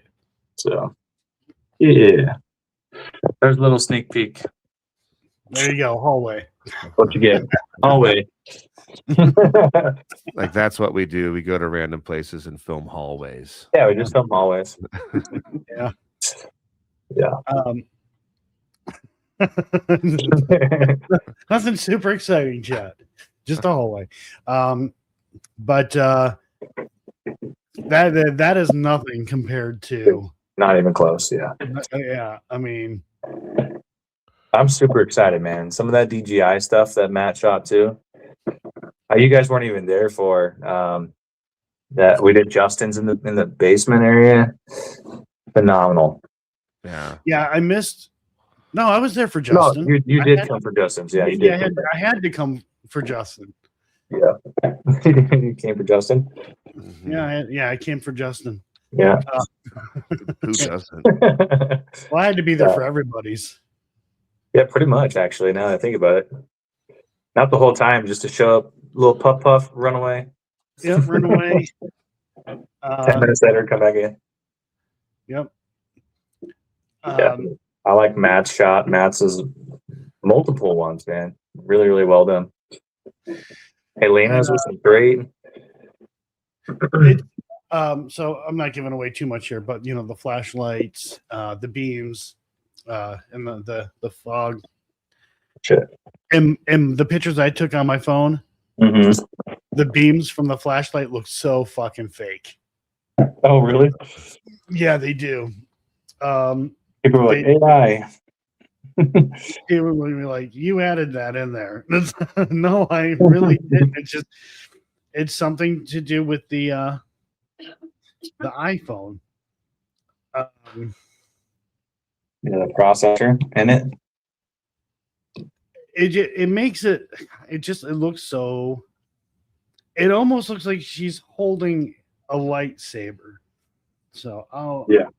I have one for Jimmy. I took a view. I put in the group chat, but it's down in the basement, and it looks like a straight up lightsaber. Yeah, I'm just showing the beam. Oh yeah. Just yeah. Wild. Well, I can zoom in on Helena a little bit. Was that the one? Her shot. Oh yeah. That's so cool, dude. Yeah, the beam just looks so big. That's where the smoke comes in, man. It looks good. Oh yeah, I'm glad I got that. Yeah, cool investment. Yeah, it was. It definitely will come in handy for things. That's for sure. Yeah. But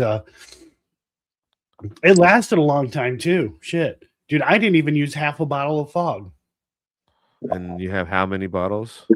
I have a total of 3. Oh, shit. How many milligrams of juice 200 in each bottle?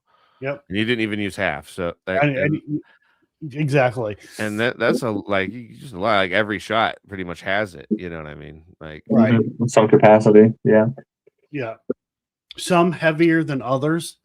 And there were times where you used it just to blow my hair around and make me look majestic. But yep. I wish I could show that. I'm looking at it right now. That's so good. My light went out. I will say, I slept so well. Oh yeah, you did, dude. Dude. Yeah, I was going to ask Jimmy how it felt to finally get to stay in a haunted location and sleep in a location. It didn't bother me at all. I was done, and because I have sleep apnea and I wake up periodically. That's why I slept downstairs, because I didn't I'll wake up and I'm like, oh, I have to pee really bad, and I didn't want to bother everybody, so I slept downstairs. Oh, and it wasn't even a problem. I woke up once and that was it. I woke up feeling great. Well, Matt was dangling these sweet tart penises in my mouth. That's how he woke me up. It was like candy. It was a candy penis. Yeah, I seen a photo in a group chat. I was like, what if Matt scared the fuck out of Jimmy?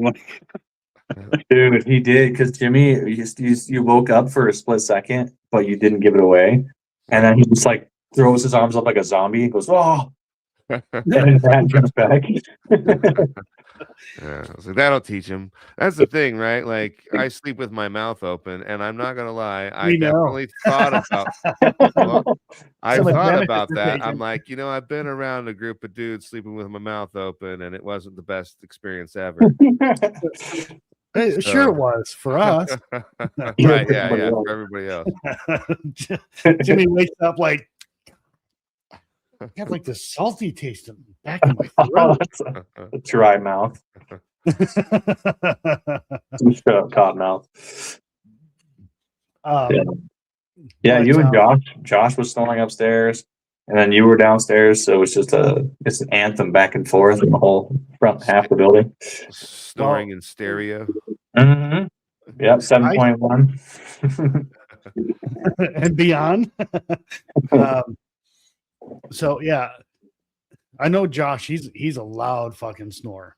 Yeah, I snore too, but I had even said, like, before anybody even went to sleep, I'm like, Josh is a hell of a lot louder than me. It's like, well, how do you know? No, trust me, I know. Josh is a lot louder, and Josh was. Josh fell asleep in like fucking 5 minutes, give or take. Like he fell asleep fast. 3 minutes most, maybe. Yeah. Okay. Yeah. Probably 3 minutes. I didn't even finish putting my stuff away, bro, and he was already asleep. I was, like trying to get comfortable and, you get into, a decent position and I hear Josh snore and I'm like, wow, that was fucking fast. Jesus. Right. But, dang, Jimmy looks so good in this shot, dude. I have not investigated anywhere in Nebraska or Iowa. Have any of you? In Nebraska or Iowa? Yeah, I went to Des Moines, or not Des Moines. I went to the Farrar Schoolhouse. It's like an hour north of Des Moines, Iowa. It's the one that Sam and Kobe now own. Yeah. Yeah. That was a cool place. I'm not gonna lie. Pretty cool. They had a locker and stuff shut on us in the hallway. You would think it's a school. School's not supposed to be creepy. Exactly. Until you turn the lights off. Dude, it was so freaking weird when the lights went off and you were like, what are we doing at school? And then come to figure there's a cemetery right across the street, all kinds of stuff. So a lot of abuse and neglect and stuff for the students. Yeah, it was pretty wild, man. I enjoyed it there. A lot of abuse for the students. I enjoyed it. You did ask earlier about like a creepy location or something that I've been to or something like that. Or like the scary was the scariest location. I have never I'm not afraid of anything paranormal, like nothing. Right. So when I go to these locations, I'm not afraid. When I spend the night there or whatever, sleep there, I'm not afraid. Monroe House, Jimmy, you got to experience that. Yeah. I sleep like a fucking baby there. Really? It's like, yeah, I wasn't having it, dude. I left. You were just there last night, right? What's that? You were there last night. What time did you end up? Yeah, I was there last night. I left at like 2 something in the probably 3 something in the morning. I got home around 5:30. All right. Yeah. Okay. Yeah, I think the scariest place I've ever been is Chicago. Just Chicago. Chicago in general, yeah. I don't know. Cleveland, Ohio was crazy. When we went to House of Wills. Well, Matt went there and he said basically nothing happened. Yeah. I'm just saying the location, yeah, it's in a scary neighborhood. Yeah. It's sketchy. Yeah. Especially when Matt's out front doing his photo shoot for his poster that he was going to do with the cross in his hand and blood coming down his arm. And we have a preacher that's well known in the area come up to us and ask what the hell we were doing. Well, it's definitely not church service. No. Right. Yeah. Do you really want to know? Yeah. And this preacher that came to talk with us had been on TV on one of the news channels there because of Eric Freeman, the owner of the House of Wills. He had found out some of his background about being a into satanic studies, I guess. Okay. And yeah, there was like a news feed that we ended up coming across after going to film at the location, and that same pastor, he was in this news feed talking about Eric Freeman. And it was like, oh wow, that's crazy that he showed up the day that we were filming there. Weird. Probably word got around that there were people there, so he had to be nosy. Yeah. Yeah, probably. I don't know. I don't think he owns it anymore, though. I think somebody else owns it now. Really? I think so, and I believe it's open for investigations now too. Huh. I would like to go there, but That was a really crazy, cool place. I mean, the structure of that building, how it was built, was really, really cool. Yeah, I would like to go there, but I don't want to come back to my car and it be on jacks or cylinder blocks or something. I go in for like 2 minutes, I come back out, and all I got is a skeleton of a vehicle. They work fast. I know they work fast. A job I used to have when I lived in Michigan, you do not dare to leave your car outside, day or night. They had to have a maintenance man come in to fix something, and all he did was he came in. He's like, "What's the problem? Okay, let me go get my tools." He was inside for 30 fucking seconds tops. He went back to go grab his tools from his car. Somebody broke into it and stole all his tools in that amount of time. Jeez. No joke. Damn. Wow. It was David Blaine. David Blaine. If David Blaine did it, like nobody else could pull something like that off. Excuse me. So real quick, how'd I come up with the name with Entity 7? Okay, so it was more of like Matt's idea to change my channel name, because my channel name was something else. But Matt's like, oh, you gotta make it sound creepy or whatever, get more attention or whatever the fuck it was he said. I don't remember. But anyways, Entity 7, for quite some time, and it wasn't just me, there was a few others, kept running into something that would refer to itself as 7. So that's, long story short, that's how I came up with that. And then there was something, I can't say too much about it, but when Jimmy and I, when we were investigating, and then investigated with, we'll just say 2 other individuals, somebody had said 7. And then I'm like, I don't like to hear that number. Yeah, it was kind of being a smart ass. I'll tell you, it came up again last night too. Not to cut you off, but that name came up again last night. You know what? I did say, I wonder if 7 will pop up. You did. I hadn't thought about that until you just now said that. Yeah, you did say that. But somebody else had said, oh, I don't like that number either. Or I don't like to hear that either. And I'm like, I'll have to follow up with that person. But it's a very interesting thing. And people tend to get that when they're at the Monroe House. And it's not just the Monroe House, it's other places as well. Mm-hmm. But yeah, so yeah, when I was talking, because Jimmy was messaging me while he was at the Monroe House. I'm like, wonder if 7's gonna pop up. Yeah, and I didn't think to bring that up, but it only came up once. But it did come up. Did anybody say anything about it? I mean, the typical scoff sounds, like those kinds of like, oh, I know, I recognize this. That was basically how it was acknowledged. We didn't talk about it. It just the name was mentioned. There was the acknowledgement of I recognize that, and then it was left alone, and I didn't, engage it at all. So Cree, Yeah, I mean, you're on it. So it's believed that the entity that likes to call itself Seven is Asmodeus or Asmodeus. But Did you know that whenever you first encountered it? no, There you go. no clue.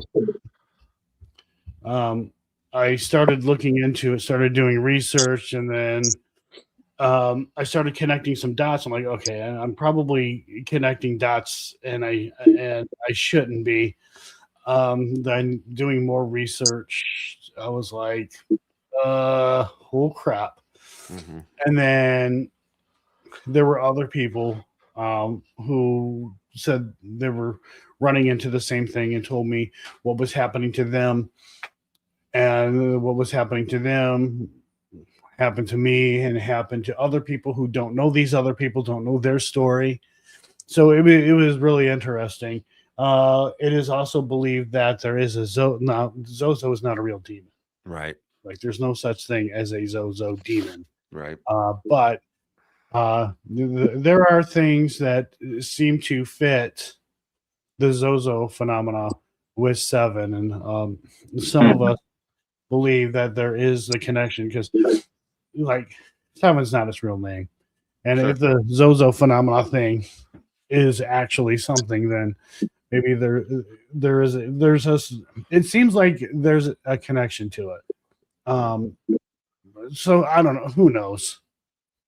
And I mean, to kind of elaborate a bit on the idea of Seven's not its real name, it's like, even though it may refer to itself as Seven, you can't trust the word it says. So it could be very well two. You don't know. You have no idea what that is. You know what I mean? Right. I can't remember her name. Sherry. That's her name. Sherry. Eddie's sister-in-law. She messaged me. She's like, you know anything about this Seven? Huh. Because there's people who are getting this at the Monroe house, and I'm like, so what's going on with that? I'm like asking her questions about it because I didn't want to tell her anything. I just wanted to hear, what she has experienced or what she's heard Right. regarding it. So I didn't want to plant any seeds in her head. Yeah. And it matched with this entity. MO, I guess you could say, if you believe in that sort of thing. Again, this is all running on belief. I'm not claiming facts here. But I thought it was interesting because what she was telling me is what other people were experiencing. But at the end of the day, and again, it's all based on belief. So, believe, not believe, it doesn't matter to me. I don't care. But at the end of the day, when it comes to anything like demonic, the core of how they work is basically the same: divide and conquer. Right. So when Sherry asked you that question, was that after the documentary was out? That was no, it was not. We weren't even, the documentary wasn't even anything. Okay. Like, not even a thought. Because I remember mentioning it during the documentary when Matt was under Estes Methodist, and I didn't know if she had asked before or after the documentary was put out. Yeah, this was like quite a few years before the documentary. Gotcha. Hey, Shadow Cat, 11 months. Oh, my Lord. Ugh. Dinner starting to haunt me. Anyways, Shadow Cat, thank you. I appreciate it. It's awesome being a member for that long. I really do appreciate the support. I really do. But yeah, the Monroe House is it's definitely a unique place. Look, you go to the Monroe House, you chances of experiencing something may be slim, but when that shit pops off, man, it pops off. It's like, holy shit. Yeah. I will say, because it's my first time there, I've always been kind of I was always interested about the house once I found out about it. But also just kind of wanted, I don't know, there was keep your distance was something that I kept coming to mind when I would think about that place. But eventually it's like, all right, let's go. So I'm glad I did. I wish you guys would have been there. But I get it. You know, you got lives, got things to do, drives, fucking travel time. But man, I didn't know you guys were going until I got there, or else I would have stayed. It was originally just Matt, Helena, and one other person. Oh, okay. And then it was Justin, and then Jimmy got the invite, and then like, oh, hey, are you going? No, I never got invited. And Matt's like, you want to go? And I'm like, I gotta bring my car back. I gotta get back. Mm-hmm. Short of notice. I would have liked to have, but at the same time, too, it probably would have been just too many people. Probably. Yeah, it was a full house with those of us that went. There was like 7 of us. Yeah, that's Oh fuck. Yeah, that's an odd number. Yeah. No, that's a convenient number. Oh yeah, weird. For the Monroe House. Yeah, it is. I mean, even when we shot the documentary, the amount of people we had. Oh god, yeah, it was. Yeah, I mean, the house isn't that big. No. I guess they changed things inside of it since you guys have been there. They did. So when you go into the kitchen, Jimmy, there used to be a door to the right. That was next to the fridge. Right. That's gone. Yeah, it's blocked off now. And there's another door that they have kind of cut off access, but haven't cut. The door is still there, but you can tell that they don't want it there anymore. And then they every time I go there, something's changed, something's different. Yeah. Which is kind of cool, but the theater in the back is awesome. Sorry, it kind of sucks that they took out that door in the kitchen over to the right that was next to the fridge, because that motherfucker like would slam shut. Yeah.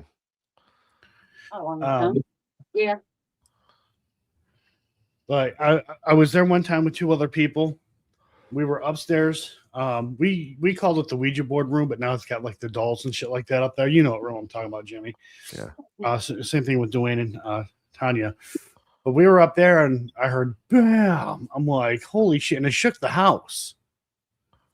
I'm like, what the fuck was that? And then one of the people who I was with was like, oh, that was a car door from outside. I'm like, there's no way that was a car door from outside. I felt that. And went downstairs, went into the kitchen, and that door was shut. It's always kept open. That was the second time that happened when we were there that weekend. It happened the first day when we set up a DVR system. Me and another person, we went into the basement, set up a camera. We come back up, and the door's shut. We wouldn't have shut that door because we don't want to take the chance of the door messing up the wires or cutting cords. And I'm like, I didn't shut that.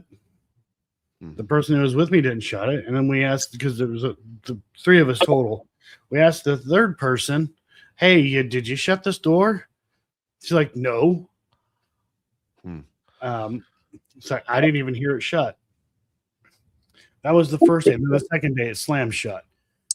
And then we took Kenny Biddle with us, Mr. Skeptic himself, which was fun. Nothing happened. But I told him like about the door and that situation. I'm like, dude, we felt it from upstairs. And he's like, are you serious? I'm like, yeah. So he went upstairs and I slammed that door a couple of times. He's like, yeah, you can feel it. You can definitely feel it. But that would have been cool to be there with Kenny. Yeah. I was invited to go out to that, but that was the one where I was like, yeah, I don't think I want to go. Just like a little nervous, but nothing to be afraid of. Yeah, it was an interesting. Nothing to be afraid of. Just somebody may have gotten possessed, and no big deal, dude. Some people got fucked up there a little bit. No big deal. It'll be all right. I mean, should have buff out. Should have grew a set, Jimmy. Should have went. Yeah, I should have. I mean, I've been there by myself. I stayed a few days there by myself. Yeah, but I like the paranormal does not scare me. Like somebody could sit there and like show me proof that there's a demon in a room. Well, let's go. Yeah, I'm down, dude. I'm down. Let's check this shit out. That's what you want, man. Like a lot of these guys will rent buildings out, and then the first second that anything big happens, they're just running out of the building. And I'm like, that's the whole point of you going there, man, is to do research and figure out what the hell's going on after death. Or if it's like a physical, maybe some like fourth perspective, 4Ds type of things we're not aware of scientifically that could be explaining some of these things.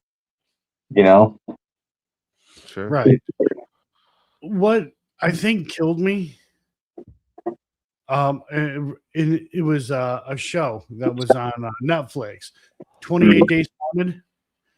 Okay, yeah, I've seen that. Yeah, there are people that were on that show that I know and I know personally, and watching them freak out and fucking run away and all this bullshit, I'm like, what the hell are you doing? What you guys are there for? And it's funny because I'm like, some of those people are like, oh, when something happens, you don't run away from it, you go to it. I'm like, well, what the fuck were you guys doing? You guys were running away and shit. One guy's having a battle with a fucking demon that probably wasn't anything at all. Like, Jesus, that drove me nuts. Like, this is what you signed up for. Like, Right. Exactly. When shit happens, you go to it. You got to try to figure out what happened. But I don't know. It's like, I don't know, people, man, people. Yeah, I heard, I heard something last night knocking in the next room, and it was like we were all sitting there, and I'm like, get up and fucking go listen, go and find, go to it, see that's what you're here for. But at the same time, like, I don't know, man. There were just times where I was in certain rooms in that place that just, I hate using the word feeling and stuff, like to describe the things, but really there's no better way to explain it. It's like you go into certain places and there's just something, it doesn't feel right. And I don't know how to express it any further than that. And that's the kind of thing that just kind of, it's like, then I don't try not to think too hard on it, while you're there. It's like, acknowledge it. But like, if there's a bathroom in a weird spot in that house, go into that bathroom always was like, do you know how many bathrooms back here were actually in that house? At one now or back in the day? Yeah. Back in the day. All right. So there was a bathroom in the kitchen, a small little bathroom in the just off the kitchen. It's all sealed up. And that was where the door used to be that went down that short little hallway to get to the blue room. There was a bathroom in the blue room, just off the blue room. There was a bathroom there. And now recently he had opened up the one bathroom that's next to the door to the basement. So yeah, there was 3 bathrooms downstairs. Well, it was a duplex at one time. Well, a triplex. That makes a lot more sense. Right. So it used to be a triplex. That's why there's 3 bathrooms downstairs. But yeah, over time that place has changed so much. So the theater room, and the room just before the theater, that used to be wide open. Okay. And then he said he wanted to build a theater room, and that's what he did. Well, yeah, it's cool. It's pretty cool. He's got actual seats in there from a theater. It's like an old bench. Like you drop the seat down, you sit there. And then a nice big screen and a DVD player. Yeah, pretty cool. And then an Evil on Earth poster. Yeah. Oh, they put one up, huh? Yep. That's sweet. And when Paranormal went there and they took it down and turned it around so nobody could see it. Did they actually? Yes, they did. Oh my God. Yep. What? It's like, come on, guys. I wouldn't do that to them. None of us would do that to them. Oh my God. They just seen Matt and I's name on there. I'm like, yeah, fuck these guys. That's wild, dude. Like, come on, can't people just be excited for each other's success, right? Like, it's so petty. Yeah. Well, a little more to it than that, though. You have to tell me offline more about it. Oh, I can tell you right now. No, Okay. just like you guys fucking fake your shit. Pretty much what it comes down to. They started off fine, but then That was with the other guy, though, right? They had a different guy. yeah, there was another guy on the team, I liked him. He's pretty cool. but yeah. So I don't have anything against them personally, but I don't know, whatever. Yeah, neither do I. I just don't watch stuff like that, really. I mean, like I said, I've always been that guy where it's like, I wish that there was labels and stuff that you could put on for stuff, because there's shows and movies that are strictly designed for entertainment purposes only. Right. And I love that shit, right? You know, Paranormal Activity, the movies, great. I love those movies. But like, just don't say that you're legit and then fake shit and try to make it seem like it's real. Just come out and say that you're fake. That is for entertainment purposes. People still watch that shit anyway. You know how crazy they could go with their stuff if they just say, "Hey, this is for entertainment." The Dude, I know. cool shit that they could do and get away with because That's it's what for I'm saying. entertainment. And for all these locations they could do it in, that's awesome. It's like, just be transparent about it and have fun. Like, Right. it's wild. Yeah, I mean they could do all kinds of cool shit. Nobody would say anything about it because it's like, oh, it's for entertainment. That was fucking cool, you know. Yeah. And a lot of people would watch. I mean, that's the thing. A lot of people would watch. Yeah. And they might make more money. Yeah, you never know. They very well could. But I thought it was funny because there were things that, you know, I'd catch with their videos. Like they were in the theater room. I believe it was the theater room, and you could see on their cell phone they're using one of those Spirit Talker apps, and it has the name Joe on there. Well, a little later in the video, they're upstairs in the Ouija board room or whatever the hell it's called now, doll room. And they get a name come through, like, that's the first time a name's come through. And when we ask, I'm like, no, not really. the name Joe came through earlier. I made a video on it. Like, here's you know, earlier in the video, here's the name Joe. And then they're claiming later it was the first time they got a name that came through. So stupid, man. It's totally unnecessary, man. Yeah. Yeah, it doesn't. You know, what can you do about it? There's just people are how people are. Exactly what Blueberry is saying too. You know, they have to admit they'd have lying and all that stuff, but in the end, like, I don't know, it's drama that doesn't even need to be, and for them to treat you guys the way they do or whatever, it's like, I agree with Zach. Why? What purpose does it serve? I mean, they did it, whatever. I had to poke fun at it, you know. Be like, he took down our poster, you know, poking fun at it. Dude, that's hilarious. That's crazy. Yeah, I would laugh. Yeah, to me, that's funny. It's just, yeah. So Zachary, when you worked with Ghost Adventures, did you have any experience at any of the locations you ever went to with them? Yeah, because I brought them to one of the locations here in Utah. Actually, a few locations, and it was a place called the Fitch Mansion. It was a Fitch family that was super wealthy back in the day, and this is when like Amelia Earhart was doing her test flights before she disappeared. She ended up crash landing like 20 miles from this house, and they were the wealthiest people in town. So she actually stayed with them at this house, and dude, this house has so much history. It's right next to a massive mine.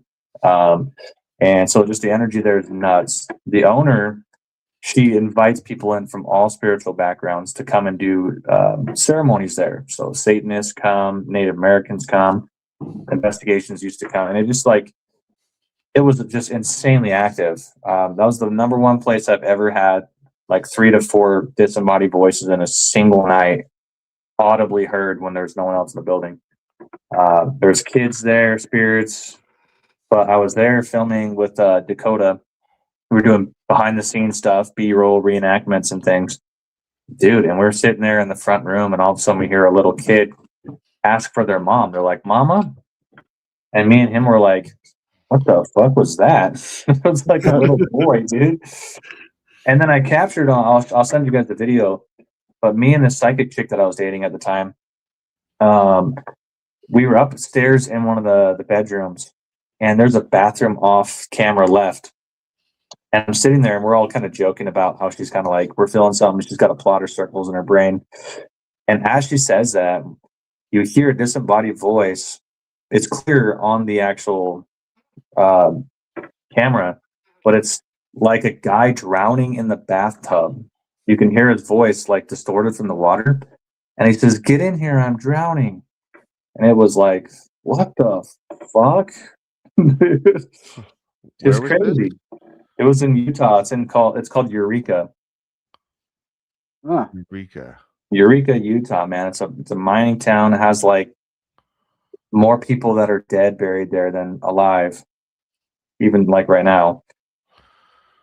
But yeah, the Fitch Mansion, man, is where Amelia Earhart stayed there while swapping out a new engine for her since she crash landed out in the West Desert here in Utah by my house.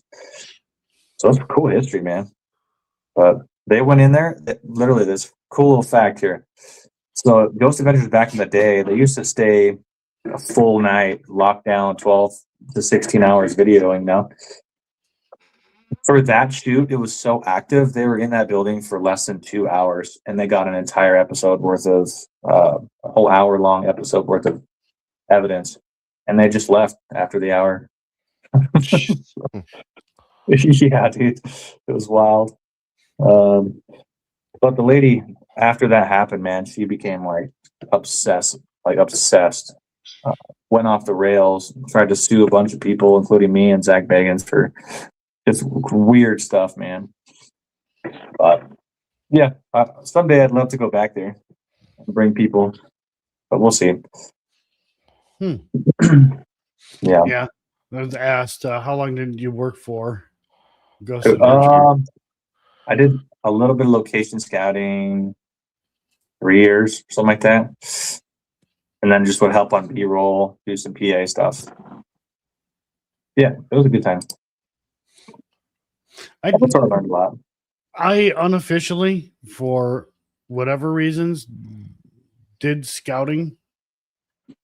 It was very weird because I got a call from a producer about Hales Bar Dam. Yeah, I like that. About that. And then other locations that I had been to.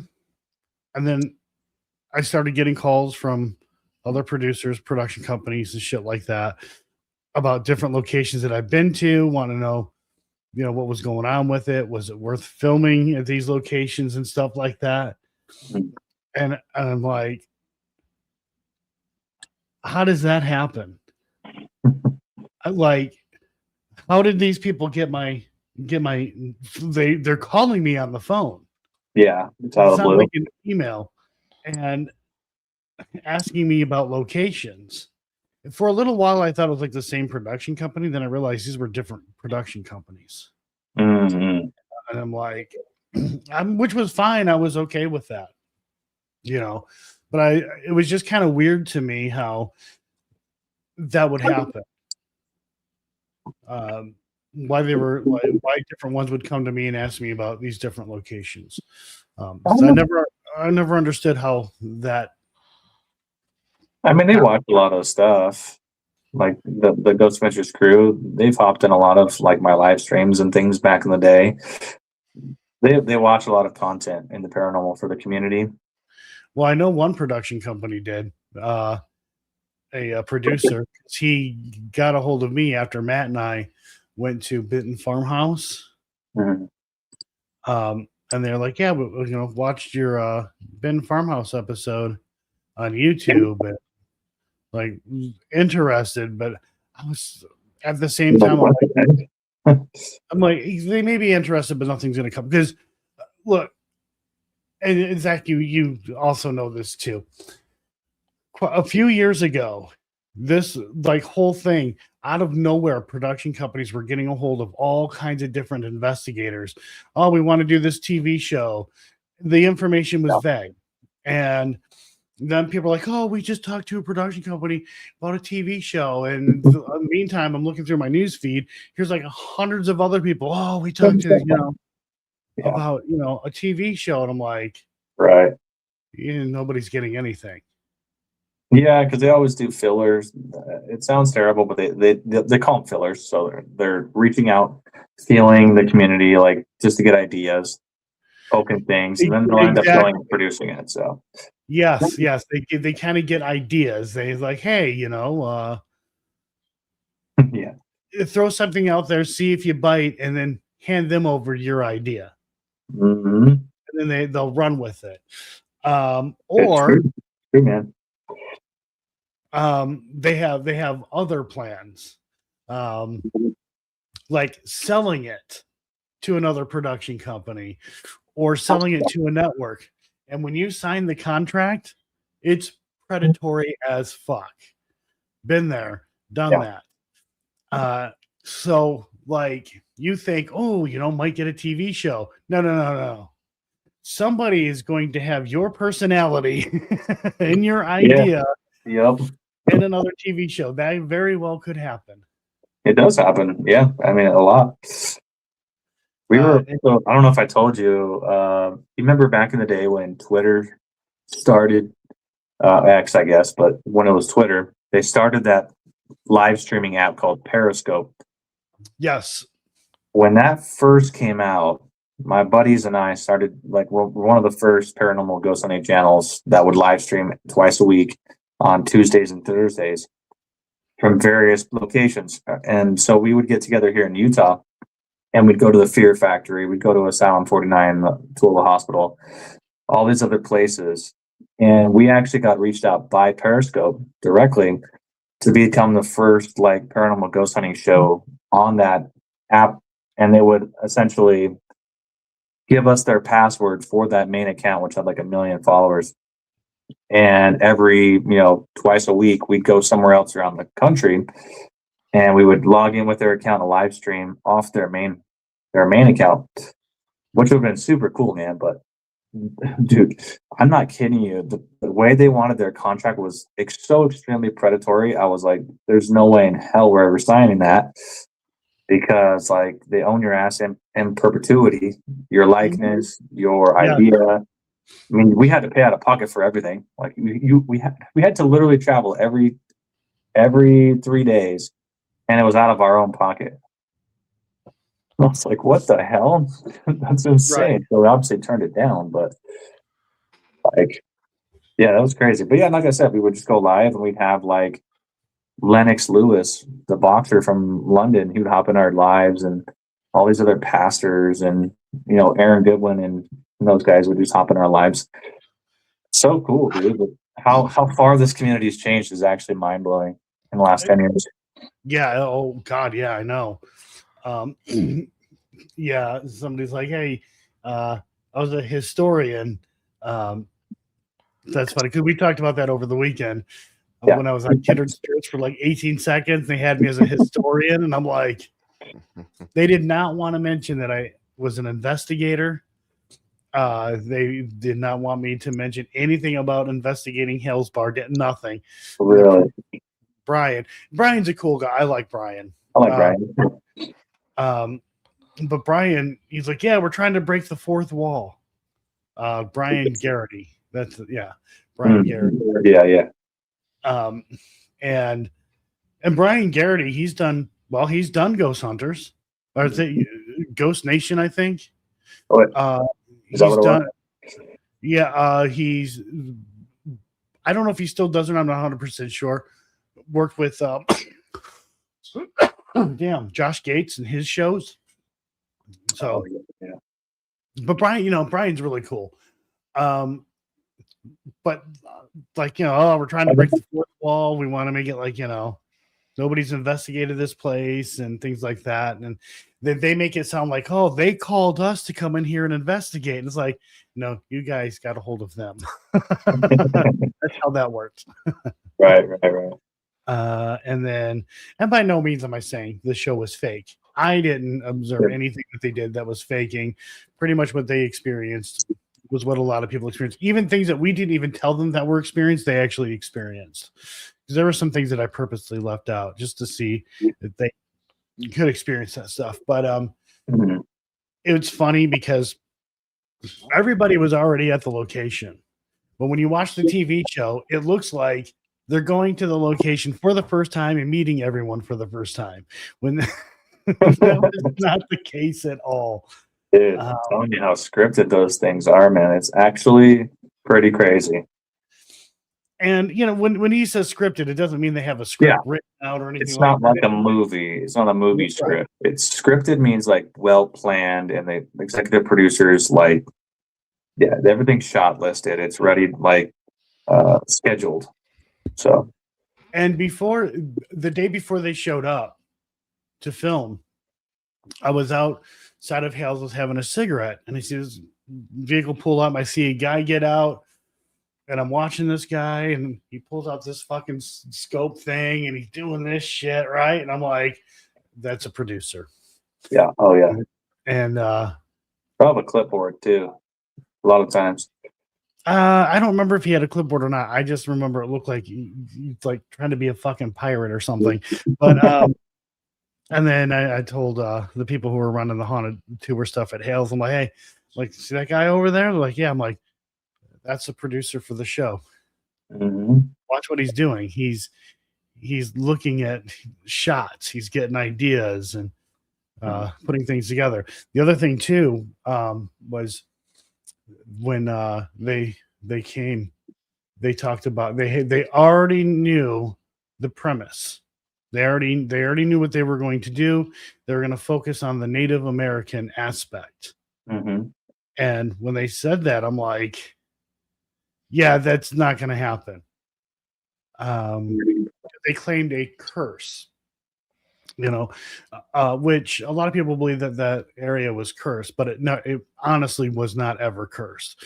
Besides that, Native Americans would not curse land ever. And there may even be a chance that they could get that land back. And so they wouldn't curse it. So they kind of ran with that. And I had told them during the interview, I said, allegedly there was a curse put on the place. Then I explained what actually happened. And I had the documentation, stuff like that I gave them all kinds of shit regarding Hale's history and things like that. They were like at a library acting like, oh, we found this interesting stuff. I'm like, you motherfuckers, they came from me. Let's give credit where credit's due, man. Like, yeah, that's insane.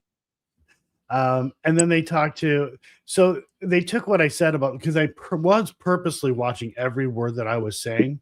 But at the same time, I knew no matter what, they're going to twist my words. Because that, honestly, guys, that's what they do. Whenever you watch these shows, they're interviewing people. They edit it to fit their narrative for the show. Yeah, or what they find, they'll do it in reverse. Like whatever they get evidence-wise, then they'll go back in the editing bay and try to tailor everything to that. So that's why people get cut out of their interviews and things like that if it doesn't fit what they're going for, essentially. Right. So, you sleep, Jim? Just kidding.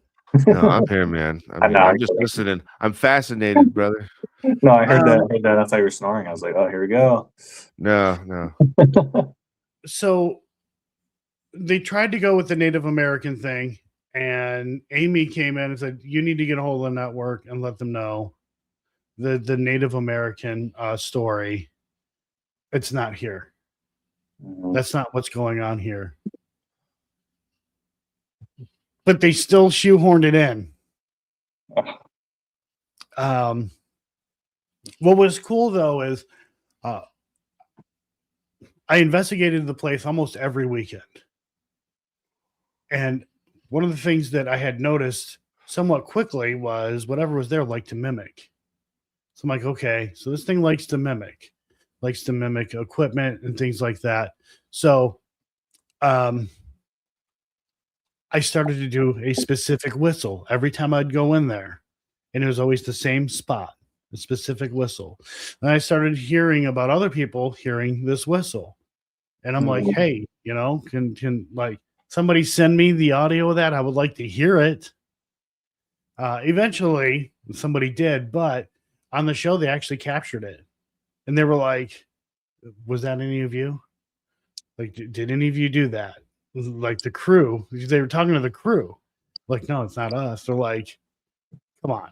Like, what's going on here? So I thought that was cool. And Crow's in the house. Oh, Crow. How's it going, Crow? It's Crow. It's Crow Daddy. But I mean, watching stuff like that and even being involved, you learn a lot. You really do about how these shows work and stuff like that. Yep. And that's one of the things that we don't do. Like, we film the interviews. We don't tell anybody what to say. We don't edit it to make it sound the way we want it to. But also what we do, and it was mentioned earlier, is that if somebody says that they had an experience or whatever it was, and it does happen, we do experience that part of the interview will be in there. Right. But with interviews, you gotta like get through them. Now, they can't be these super long interviews and shit like that of people fucking talking. You gotta like get to the point. But yeah, we don't sit there and twist people's words and create a narrative out of whatever it is that they say. We don't take it out of context. I can't stand that. It drives me nuts. Who's messaging? Oh, okay. It's probably the group chat, isn't it? It's supposed to be 60 degrees tomorrow. Thank God. It's December though. I know. Or I don't. January. Fuck, it's January already. Yeah, I didn't even compute when you said it's December. Dude, I was like, wait, it's not December, it's January. I'll take it. I don't care. Yeah. And that cold weather, oh my God, I was hurting so bad. My knees. Yeah, me too. My carrying all that gear all over the place, man, up and down. And I wasn't kidding when I said I don't like to touch other people's equipment. That sounds bad, but anyways, because it's expensive and I don't want to be the guy that breaks it. I not at one time touched your Sony FX6. Not the whole time? Nope, never. I looked at it. Oh, wow. But I never touched it. You're like, that's a nice setup. I wanted to check it out, but I'm like, because it would be my luck. Yeah. I was intimidating carrying whatever I was carrying up. I was like, watch what you're doing, man. You don't want to be responsible for breaking this shit, man. Yeah, Jimmy was helping me do lights and stuff up in the basement, bring stuff up. And I'm like moving stuff around, and it's like he's like really slowly going up steps, and I'm like, "Oh, you're good." That's appreciated, but that's like, yeah, just equipment's equipment, man. It gets used. Lights is one thing, cameras is another. Yeah, for sure. Yeah, well, you have the FX30, right? How'd that work? I used the FX30, so I liked it, but call me crazy. I think no, it's not. I actually like, even though it's nowhere near as good, my Sony ZV-10 better, and I'll tell you why. I feel like I have more control with it. Now, I have to be fair and say I'm not familiar with the FX30, but I just felt like I had more flexibility on the fly with it than I did with the FX30. Yeah, that makes a lot more sense. It's designed to be more of a cinema rig, so rigged out and kitted out. Not so much run and gun, I guess. But other than that, I mean, the picture quality and everything like that, it's great. Well, like I said, there are times where I want to change the ISO just on the fly. Mm-hmm. And the thing that I noticed with the ISO on that was 800 is native on that camera. Yeah. With mine, I can go higher than 800 and still be okay. Mm-hmm. But it seemed like with the FX30, the higher you go, quickly more noise. Yeah. So, I mean, the camera's way the fuck better than my TV. I mean, that's for sure. But again, dual native ISO, it's like 800 and then like 2500 or something like that. Right. But you have to go in the settings and like adjust each one. You can't just like click, you know what I mean? Which is kind of a pain in the butt. So I remember looking at getting an FX30, but now that I've used one, I'm like, I would much rather, if I was to get, an FX line camera and something on the go, definitely go with the FX3 or maybe even the 2. If you want to take photos, yeah. If you want both really good photos, I recommend. So the FX2 came out, and then the brand new Sony A7S5 just came out, like maybe last month. Yeah. And the Sony A7S5 is the FX2 killer. There's no point of getting the FX2 anymore at all, because that does the exact same thing and it actually does it better. So I'd get you an A7S5, man. Right.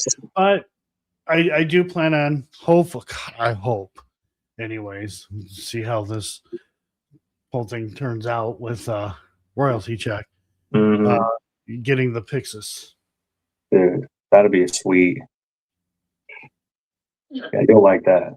It'll be full frame. You'll have to get a new anamorphic and all that stuff, but well, I have the one anamorphic for the Blackmagic, which I'm fine with. Whatever. It wasn't like it was super expensive. I love that lens. And I will always find a purpose for the camera and lens. But yeah, I'm gonna go with the L mount. I thought at first I'll just go ahead and get the Canon mount, the EF mount. Then I'm like, I'm just gonna get the L mount. Yeah, you can buy adapters and use pretty much any lens if you get the L mount. Right. L seems to be far more flexible. So that's what I'm gonna do. Oh, well, that's what I'm hoping, anyways. I guess I'll find out in about 2 weeks. Yeah. And you got to send me an email again. Okay, I will. I got you. I remember telling you that a couple of times, and then I totally forgot. Now I'm telling you again. You got to send me that email again. Okay. I will. This is looking so good, man. I'm doing all this color correction right now on these. It's just crazy. Crazy, man. I was just dicking around with preset LUTs on my end with that footage, and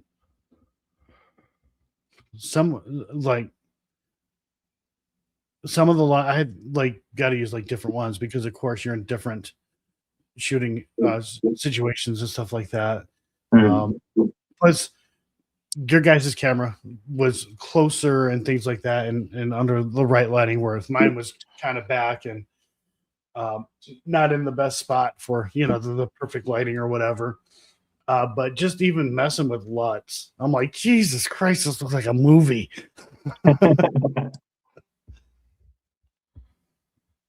They do that, man. But oh shit, we've been live for 2.5 hours. Yeah, we have. Probably jump off here now. End it. Oh, good, dude. So, all right, yeah, I'll end it here. We're gonna go in for the awkward ending. All right, thanks everyone for watching, hanging out, guys. I appreciate you guys coming on here. Maybe we'll do this again, but Matt and Helena will join, or at least Matt. But definitely, guys, just kind of stick around. Be somewhat patient because here soon, I'm sure we're going to be dropping some news, and then sometime in the future, there'll be some more stuff. So it'll be worth the wait, man. It'll be worth it. I can't wait. right. Yeah, there's that one thing. I'm waiting on Matt to go ahead and do that one. And be like, hey, look, check this out. I was just editing the video. So, all right. So, everyone, have a good one. Awkward ending incoming. And here's the awkward ending.